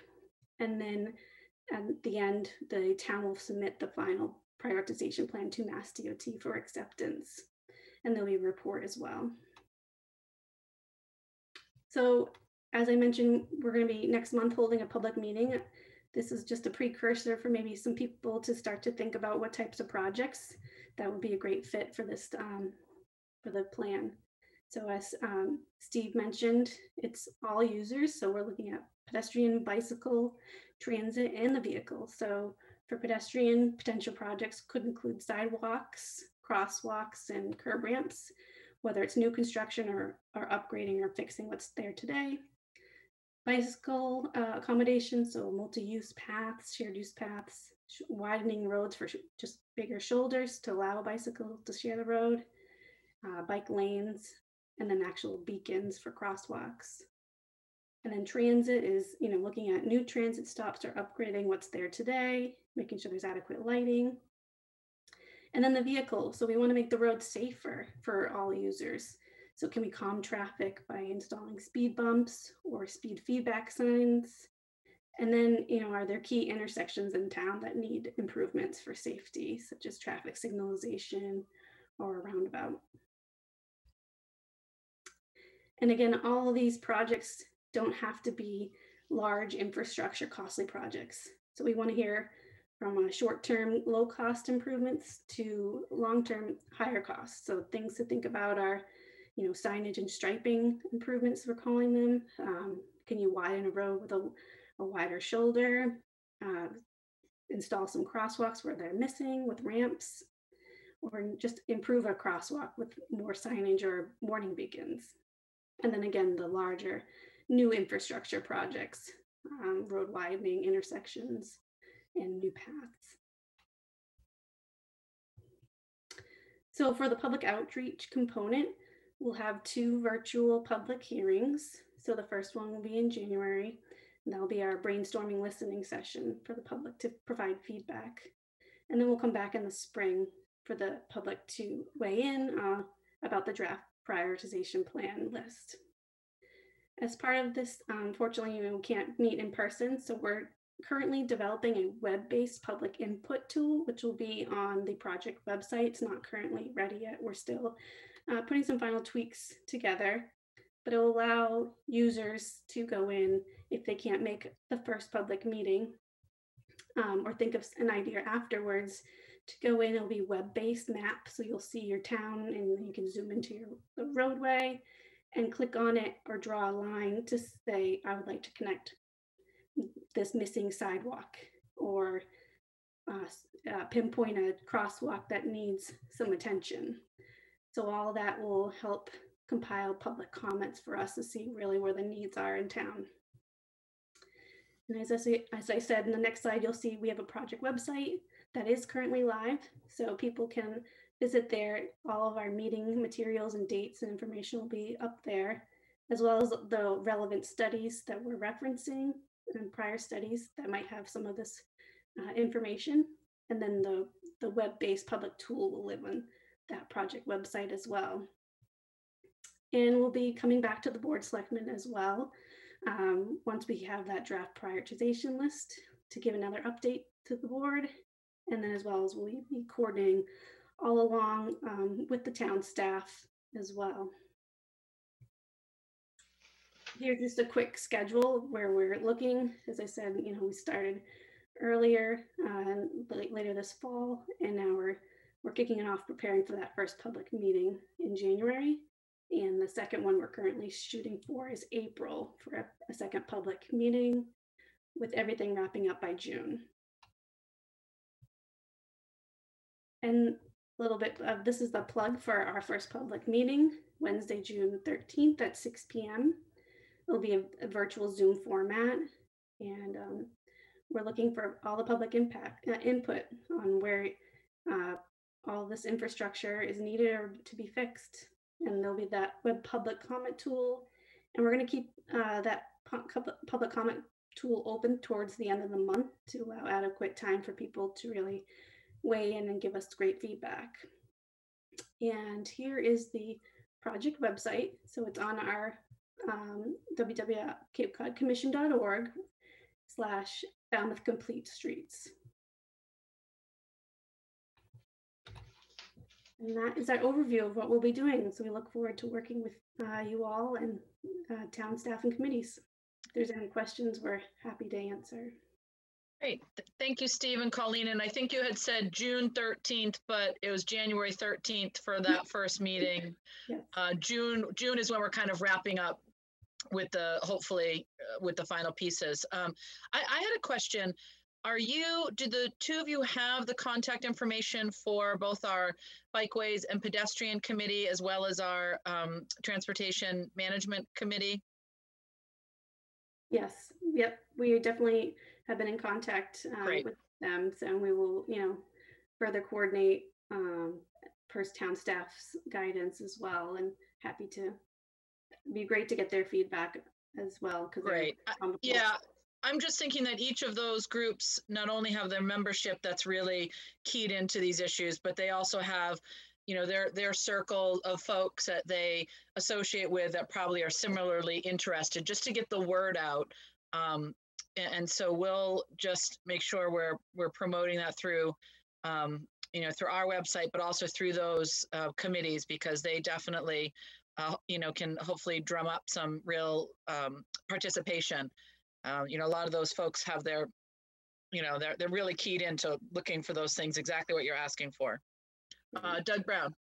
Yeah, so I just attended the Transportation Management Committee meeting last week on the 10th, and I wish I had known about these dates because they just scheduled their next meeting on January 14th.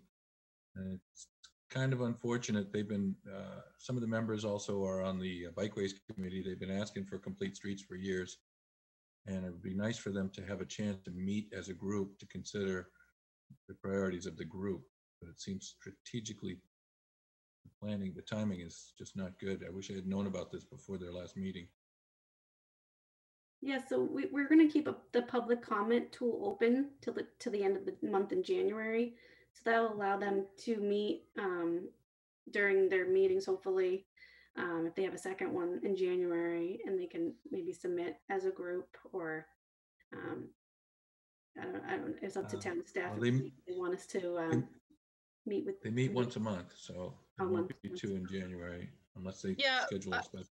But I think they could probably, even if they're meeting on the 14th, they can, as a group, create whatever their statement is going to be to send as, something from the committee. So they should still be able to make a comment. And then individuals can participate in the January 13th and then maybe bring that information and those thoughts back to the committee. So I think in a way it's actually helpful because they can hear from other folks who joined that January 13th meeting, and they can use all of that to weigh in on whatever their statement is going to be from the actual committee that they're a member of. I agree. I think that's actually a better sequence. And then they can make that official. So this is great. Thank you, guys. I guess I would encourage that the draft priority list go to those two committees. Yes. Almost before it comes to us. I want to hear those two committees are on board with that priority list before we approve it. I agree with that. Yes. That's why we have those committees to be advisory to our board. So, yep. Great. All right. Thank you. Any other questions for Stephen or Colleen? No, guys, thank you so much. Oh, go ahead, Brad. Doug Brown. What's the primary driver of prioritization? Is there a particular reason to prioritize? Can you just tell me a little bit how you come up with the list? The list. Oh, you can go, Steve. What are you saying? Sure. Through the chair, maybe I'll take this one. Give you a break, Colleen. So certainly, the prioritization should be driven by the priorities of the community. So that'll be part of the discussion at the meeting in terms of what is most important to this community. I can identify some things that have been key in some of the past projects we've worked on. Some objective criteria, first of all, in terms of the level of benefit from the project. So, for example, if it closes a key gap in the sidewalk network and really will allow a lot more multimodal connections, that will certainly move it up. Some other criteria that have been key have been cost effectiveness, understanding that there's limited resources. We also look at things like equity criteria, making sure that different groups don't disproportionately benefit from it and make sure nobody's left out of the conversation. So we include that. And then there's also a host of other criteria, and then we'll go through that in that first public meeting, but things that may hamper implementation, understanding that there are some other challenges there. And then if I could, one other point to make in terms of prioritization is this should be the prioritization for what the community needs are, but it doesn't necessarily mean that the town should be working through the list in that order. There's certainly opportunities, for example, when a road's being repaved. So certainly we've seen other communities not taking it in order from top to bottom, but just understanding that everything on the list has some value and just gives a sense of priorities overall for the community. Appreciate that. Thanks. Great, thank you. Any other questions? Thank you both so much. Really appreciate it. Thank you, Jim. Thanks, Peter. Thank you, guys. Happy holidays. Take care. You too. Happy holidays. Thank you. Thank you. Okay, next we have, I just want to make sure I'm on the right thing. Presentation and vote Green Communities Act Energy Reduction Plan. And, okay, Julian, do you want to start us off with this? That'd be great. Certainly. Thank you, Madam Chair, members of the board. As you'll recall, we have been discussing and working diligently over multiple years toward this Green Communities initiative, including the action by town meeting, which we recently had for the building code upgrade, which we were pleased to have approved. Tonight we have Margaret Song with Cape Light Compact joining us for a summary presentation to the board, and Peter Johnson Staub, who's been working closely with Margaret, is going to be commenting as well. And we would ask the board to consider taking action to allow this to be filed timely in order to potentially qualify us as a green community. So Margaret, I think we'll kick it off first. Great. Welcome, Margaret. Thanks for being here. Sorry it's so late, but I'll let you just jump right in. So I think IT is going to load your slides. There we go. Wonderful. And thank you for having me. I'm very pleased to be here tonight. I do just want to give a quick thanks to Mr. Johnson Staub, Mr. Bott, all of your town and school staff, and the Energy Committee. Everyone has done a wonderful job getting us here. So I have a quick slide deck for you, and just so that you guys have some background, the DOER is providing us grant funds for technical assistance to help you get here. Next slide, please. So just as a quick overview of where we're at, you do need to meet 5 criteria, which I will go through. This is due December 30th for this round. And what this will enable you to do is get an initial grant of $190,000, plus the opportunity to go after future competitive rounds for energy efficiency projects. Next slide, please. So just as a reminder, and Julian did a wonderful job of speaking to some of this, you guys have met the 4 criteria. Tonight's vote is that last bullet, which is the energy reduction plan. Next bullet, or next slide, I'm sorry. So just so that you guys have a context, because it's a lot when you guys get, especially in your voluminous packet, and you're looking at the energy plan, I wanted to provide a little bit of context. So the DOER is cognizant of the fact that this is a living document. As you work through the plan, as you become a green community for many years, they know that the measures or the things that you identify today may not be the things that you identify tomorrow. And in fact, a lot of the things on your agenda today speak to that. What it does ask you to do is identify a baseline year. And for us, we have used FY18 to do that. What they're also asking you to do is to develop a goal. It doesn't mean that they're going to come after you if you don't get to 20% in the plan. They realize that that is a stretch goal, and there have been many communities that have been in the program for more than 5 years, and there has never been any clawbacks.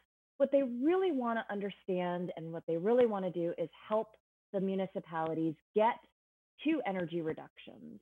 And so what you'll see in the plan is that we've identified the 15% in actual measures, things that, you know, are hard and fast that you can touch. And then what they allow through your guidance document is an allowance for 5% to be behavioral.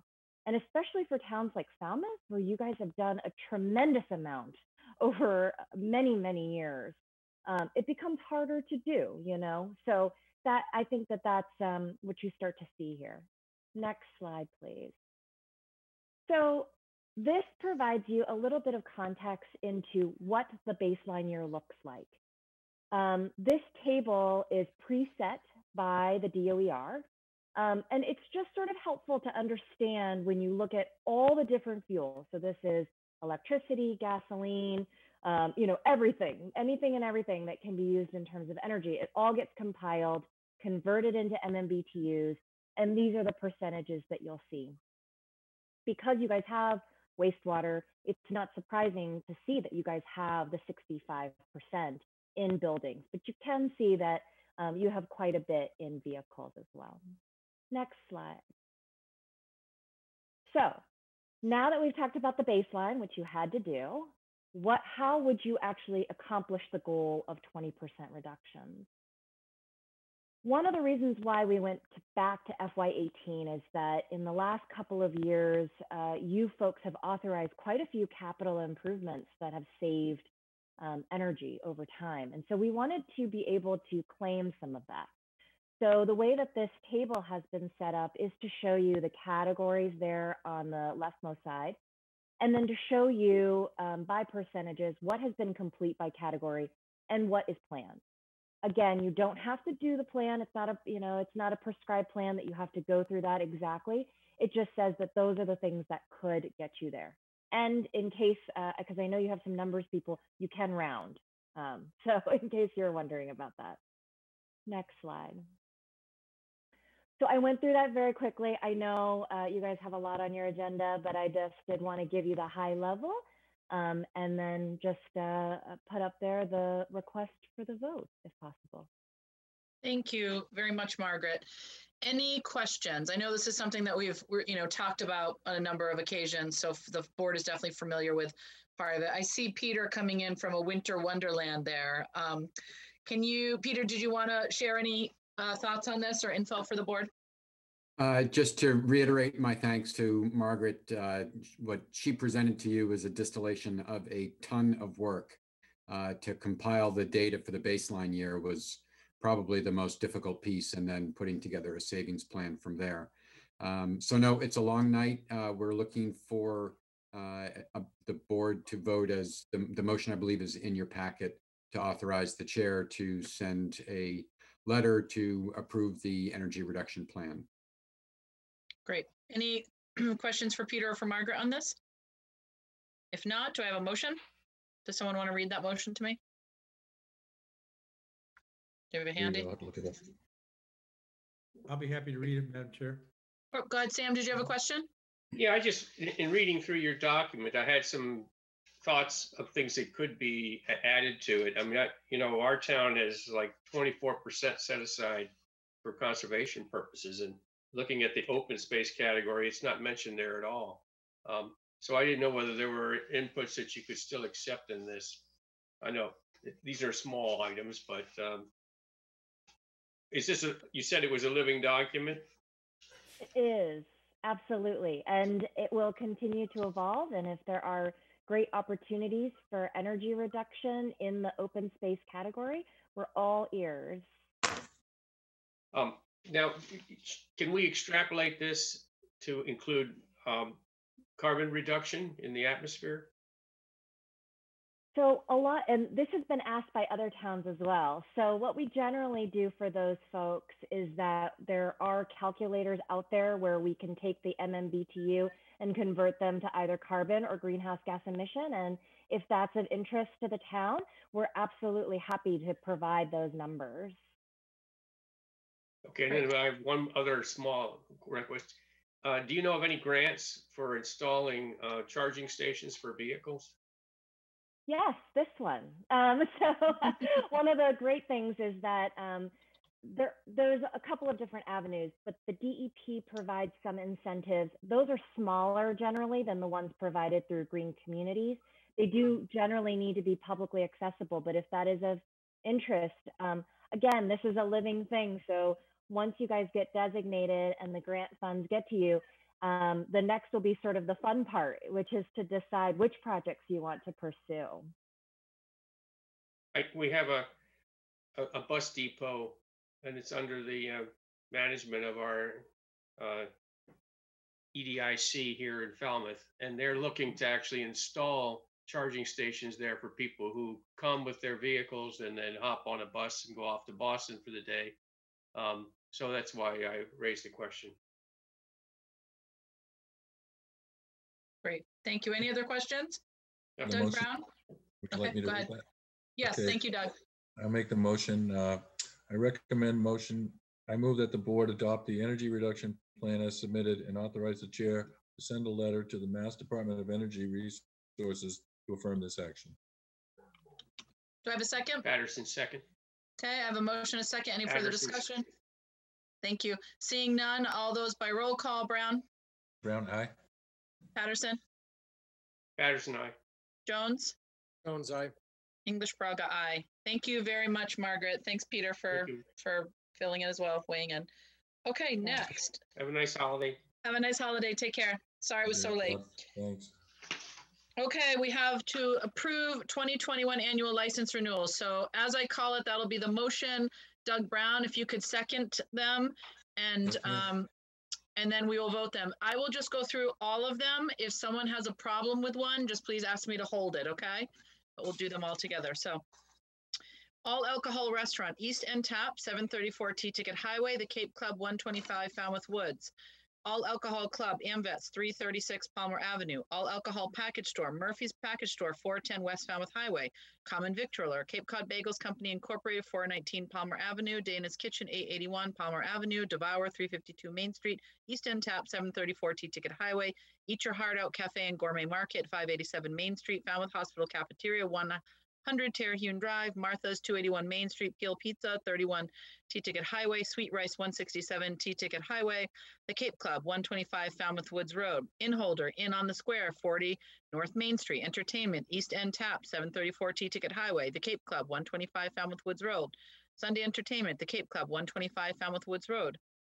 Class 2 motor vehicles, Battles Used Cars and Trucks, 14 Depot Ave.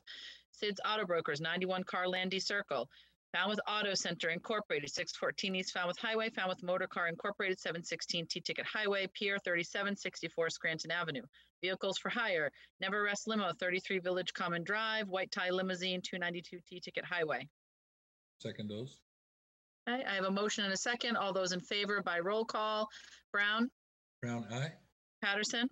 Patterson, aye. Jones? Jones, aye. English Braga, aye. Great. Next, we're going to have a discussion and update on special events applications for 2021. Mr. Suso? Thank you, Madam Chair. In your board packet is some summary information that Diane has provided, Diane Davidson provided. It first gives a summary of what we generally anticipate for special events. The dates on the first 2 pages are from the current calendar year 2020, of course, which ended up not going forward.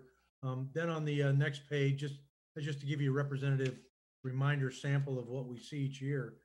On the final page that is titled Notes for 2021 Special Events, there is the dates which have been discussed so far for potentially for this calendar year to come, 2021.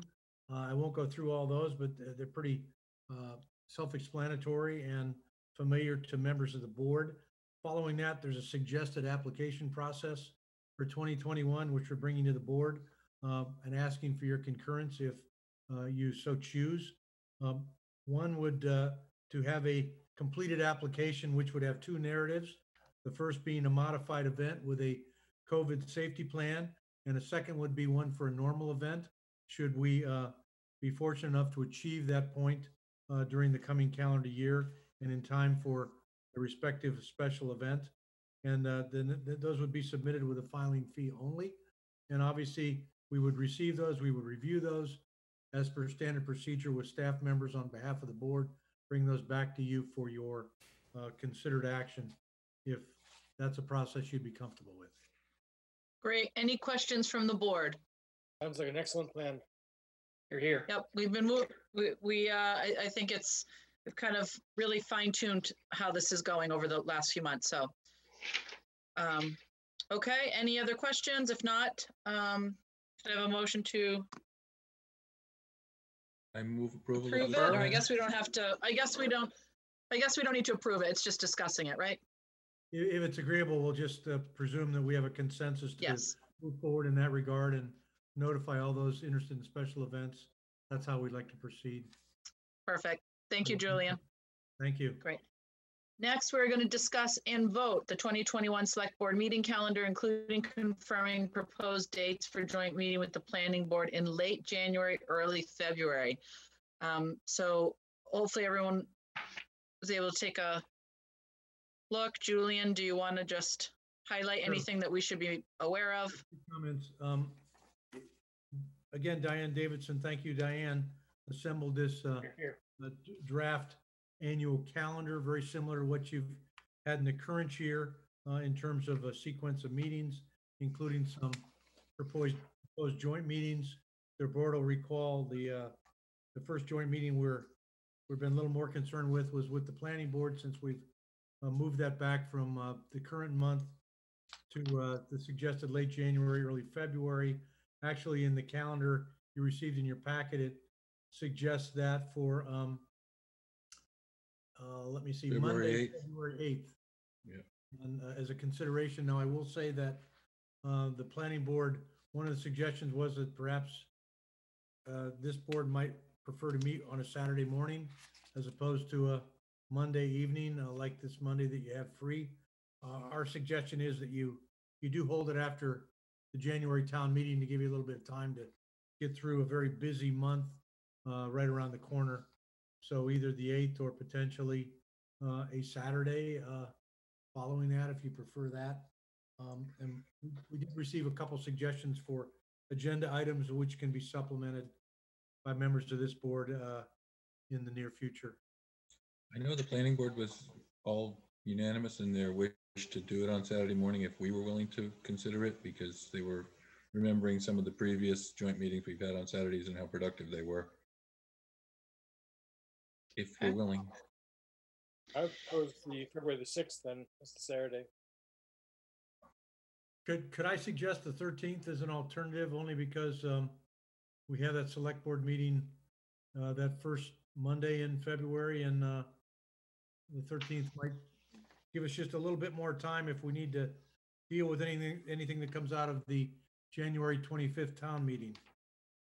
We do start running into school vacation week. On February 13th? Sometimes it is that early, so I just would suggest that you check on that. Yeah, and if the board prefers the 6th, I don't, we'll make that work. So well, I think the 8th is not listed as the planning board meeting, is it? Looks like the 15th was listed as the proposed meeting. On mine, it's the 8th. Are you looking at the February 2021 that in the packet? Because that's listed on the 8th. I'm looking at March. Okay. But again, there's on the Saturday, we wouldn't bother with the 8th meeting. I'm sorry, Doug, I didn't hear you. If we did it on the Saturday, we wouldn't bother with the meeting on the 8th. Correct. Yeah, the President's Day is on that Monday, the 15th, which is usually the weekend of the school vacation. Yeah, that was my concern. So that essentially the 13th would be the beginning of that week. Now, people might not be traveling all that much, but I hope they aren't. Yeah.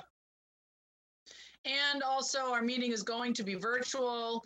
So even if they're traveling, not that anyone wants to log in during their vacation, but people certainly have that option. I'm a little bit less concerned that a lot of folks will be traveling during that week, but either date is fine for me.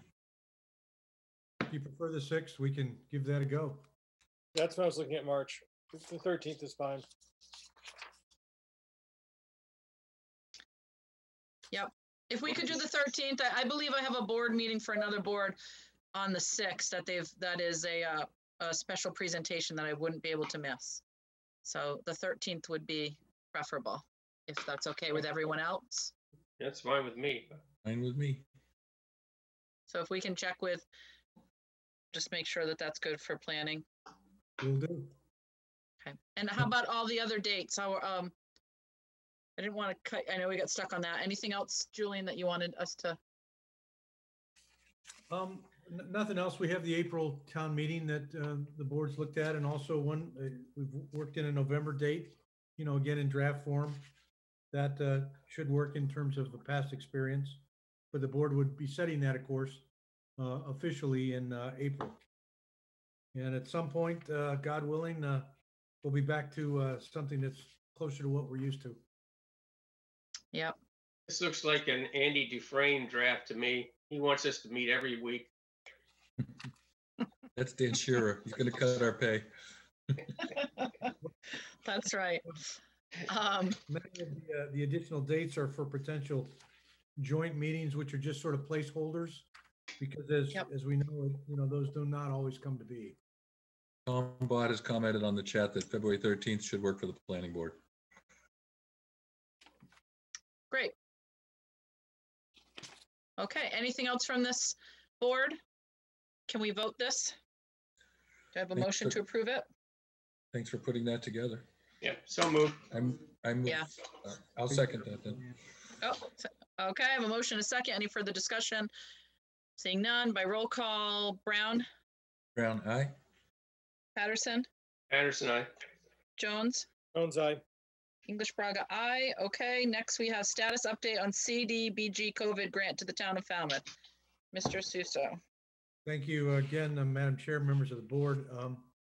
You have in your packet a summary which Michaela from the planning department had prepared.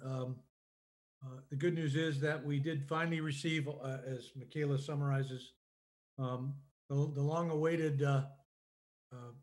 package of approvals, including the grant contract for a $320,000 CDBG COVID grant. This is the same process which the town was so disappointed that our initial submission for reasons unknown had not been received by the state.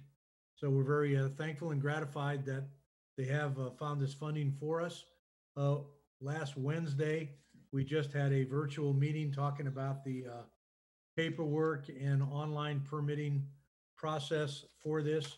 There are two primary components, a $156,000 micro enterprise loan program, which we've assembled working with the EDIC, and I'm sure we'll have the participation of the Falmouth Chamber as well to benefit eligible small businesses that are been impacted by COVID.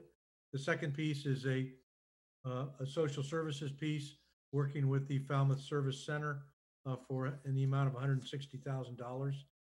And some details of that are still unfolding. We've begun to get some questions about the qualifications necessary for the micro enterprise loan program.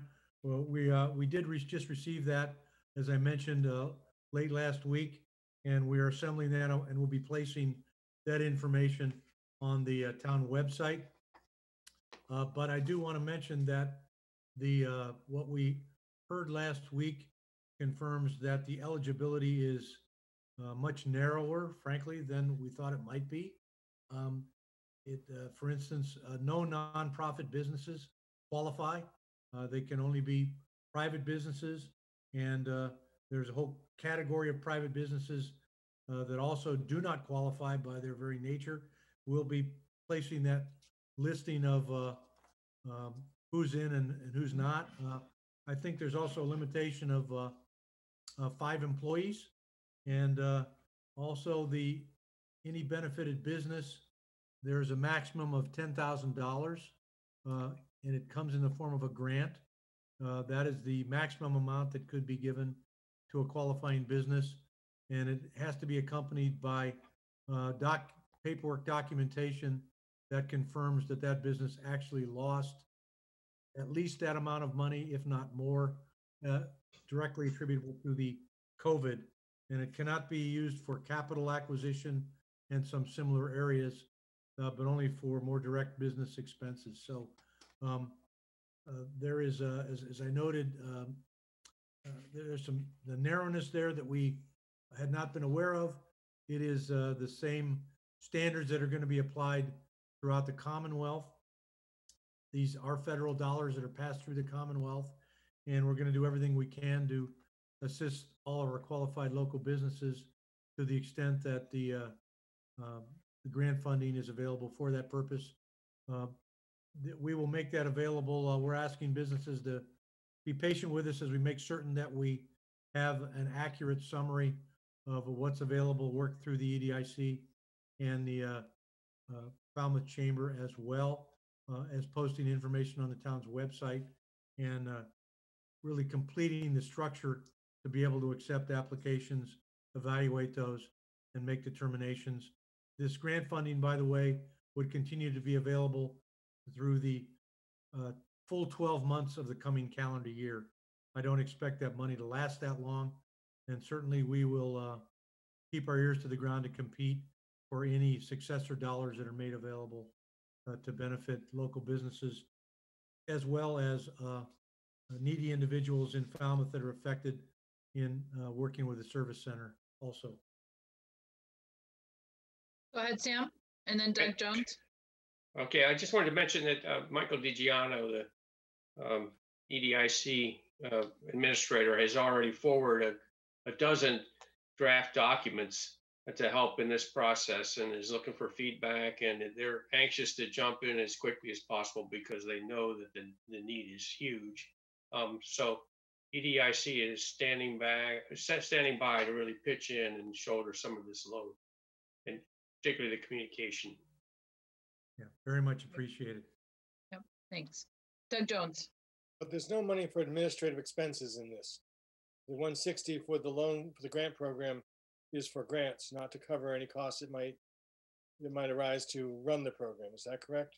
There is a relatively small amount, I think a little over $3,000, that would involve some coverage to the EDIC, not to the town of Falmouth, however. And I think that is the only administrative piece that is included in this package. Okay, thank you. Yes, you're welcome. I think the narrowness of the scope is actually probably a good thing because it'll probably target retail and restaurants that have lost the most. So maybe that's good. And thank goodness for that 160 for the Falmouth Service Center. They could sure use it right now. Absolutely. Yeah, absolutely.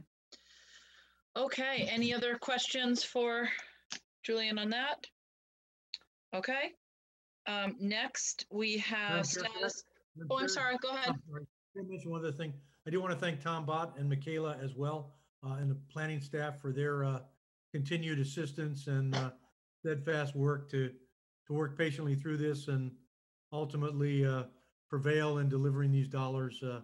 And I thank them for their diligence in that regard, and it'll pay big dividends. So, definitely. Absolutely. Good point. Okay, next. Status update on issuance of winter season temporary outdoor restaurant service licenses. Julian? Yes. Again, working with, as the board is aware, working with Diane and Phyllis in the Town Manager Select Board office. The board adopted a procedure which was put in place, and you will note from the listing provided in your board packet that we have, actually it was supplemented in the month of December, but as of our original submission was 11 different restaurants: Bucatino's, Sea Salt, Chappaquoit Grill, Liam McGuire's, Mary Ellen's Portuguese Bakery, Pickle Jar Kitchen, Pordeck Restaurant, Conference Table, Grumpy's Pub, Anchor Ale House, Crab Apples, that have a provision for the timetable from December 16th to March 31st for temporary outdoor seating. We are hoping that combination of their temporary adjustments in terms of keeping the inclement weather out and possibly some unseasonably warm weather will facilitate that being as successful as possible. And all of those noted restaurants have now been issued those permits, and those are in place and operational as the board had ordained. We have not received any requests from others, but certainly the door is open for that. The next wave will be for potential temporary restaurant operations and outdoor seating for the period that begins in April and extends further into the spring. That will be the next wave we'll be working on in the office. And again, my thanks to Phyllis and Diane for their extraordinary work in processing all this and moving it through internal review by all department, town staff, and working with the restaurants themselves. Thank you. Doug Jones. And there's some restaurants that have outdoor dining as part of their regular license. If they have that, they don't need to do this process to continue to eat outdoors. Is that correct? That's correct. A good example of that is Añejo. Right. They have an outdoor portion of that within a limited space. Actually, they were allowed to expand into a space that is not part of their normal license. They are not on the list for this expanded space, so they will shrink back into their what would have been their normally permitted space. But you're quite correct, Select Board Member Jones. There are some that fall in that category. Anything else? Oh, go ahead, Doug Brown. Didn't the governor just extend the outdoor dining statewide? Did I hear that right? I'm not really sure about it. I'm not sure. I mean, all of this is being done under the auspices of what the governor's approved. So we could extend it if we wanted to. I see. Okay, thank you. Yeah, it's voluntary on the part of the select board here, and you're enabling this by the actions you've already taken. Okay, thanks. I do want to underscore with it because we've gotten some emails on that. I know members of the board have as well. This board and the town administration and staff are doing everything we can to facilitate the continued operation of restaurants on an outdoor temporary setting, including temporary licensure for using sidewalks and other areas to facilitate their successful operation through this pandemic. And we appreciate the restaurants for their flexibility, and it's very important to do everything we can to maintain their viability. And this micro enterprise loan program, as Select Person Brown mentioned, is an important part of that, to try and pass that through wherever we can as well. Yeah, and just a reminder, as we've gone through the process, the key really is communication, communicating with town manager's office to filter those through. Diane and Phyllis, in addition to kind of being the clearinghouse for so much that goes on, this has created just an enormous, new workload for them, but they've really streamlined the process. When we first started that initial, it was rocky in the beginning because we didn't have a good process down, but town manager's office, along with their assistants and other department heads, have really streamlined it. So if just the communication is huge from restaurants to talk to town hall in advance, so that a clear plan is in place before people, we've seen in the past, kind of go about it in a way that then creates more work afterwards. So we really want to support those businesses and just be in touch. So. Did we come up with a plan for when there's snow removal is necessary? I only see one restaurant that might be relevant for. The Pickle Jar Kitchen, I think, is the only one that uses some of the sidewalk area during the winter. And do we just communicate with them what to do during the snow emergency? We have in there the permits they've been issued include the condition that they assist and support and work with us on any necessary snow removal to make certain that the public has free access to all the sidewalks. So that's a condition for all of these permits. Great, thank you. Vote, we need to vote this, right? I don't think so. No, just update. I'm all about the voting tonight. I guess I'm overzealous. Sorry. Okay. You already voted to enable it, so we're good. Okay. We are at the end of the night, and individual select board members reports. Just a couple of items. EDIC just actually won a $50,000 Mass Development Technical Assistance Grant to fund architecture, engineers, stakeholder groups to develop the concept for the property surrounding the Falmouth Bus Depot. So here's some money coming into town that allow them to actually start that concept development approach. And the other thing I wanted to mention is that I know I've been working with this Falmouth Broadband Network group, and you know, there's some promising things there. I do want to mention that, you know, the only really way we have to sort of attract, they're called overbuilders. They come into an area where already broadband providers exist, is to put out what they call a request for information. Essentially, you're inviting developers for those kinds of systems to come in to develop what they call competitive local exchange companies. One of the things that this group is probably going to want to need is some endorsement from like the town to support some of the permitting processes and the right-of-way access consultations. It's an assurance that they can get expedient responses from the town staff. Something like the school system and the need for better broadband for the sake of remote learning. If we can get supportive letters from a number of town organizations and parties, that would help to attract people to consider providing us with information on what kind of services they could provide. We both need the, you know, the physical overbuilding contractor, but then we need the internet service provider, operational kind of people as well. So that's going on in the background. The town's not in a position to really bond roughly $55 million to build out the network because of all of the coastal resiliency issues and environmental remediation issues that we face. So the reality is we're kind of going to go out with our hand out, but there are companies out there that are on their own finding the funding they need to develop it, and you know, doing it based on a business plan that gives them a return on investment in 20 to 30 years.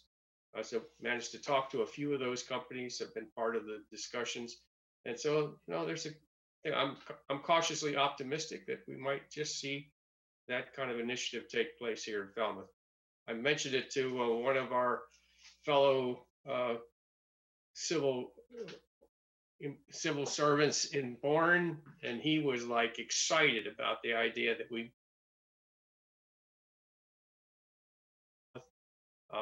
Open Cape has been briefed on this initiative, and they seem to be very responsive to support such an initiative. So like I said, cautiously optimistic that we could see this move forward. And we'll definitely have it. We'll definitely have it on an upcoming agenda to talk about that, you know, at length, and to get some more public input.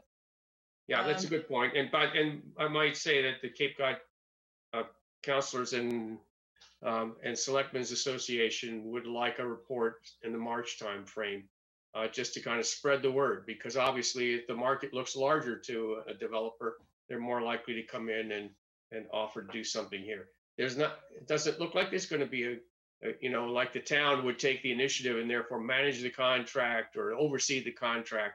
Right. It's going to be a private developer initiative. Different model. Mm-hmm. Right. Yeah, different model. Thank you, Sam. Sam. I have a couple of quick things if you'd like. Yep. So I attended the Transportation Management Committee meeting last week. They are looking for a little more direction from our board and a little more interaction, and that's my fault. I missed a couple of their meetings, and I promised to stop slacking and attend their meetings regularly. And so they've got some great ideas for signage and parking and downtown reorganizing. So I'm looking forward to having them bring that forward. The planning meeting was very interesting. They mostly were talking about the upcoming joint meeting. They were looking for input from our board as to what subjects we might want to have. My reaction to that was that it's about what they're working on and how we can support that. If we have any particular subjects we want to discuss, we should send that along to them before that meeting comes up. I think, and just so you know, we've kind of talked about this meeting for a little while, and there were some potential, Julian, you can correct me, but I think there were some you know, we had sent over some possible subjects to discuss and received some from planning. So we'll tighten that up. But this meeting has kind of been a while in the potential making. So I know it's gone back and forth. So we'll just return suggested to that it. they consider including coastal resiliency. And so I think that might be one of them.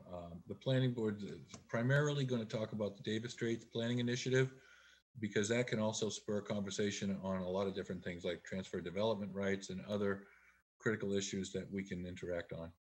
So they've got a pretty good agenda lined up for us. And I think, I want to report on the Assembly of Delegates meeting.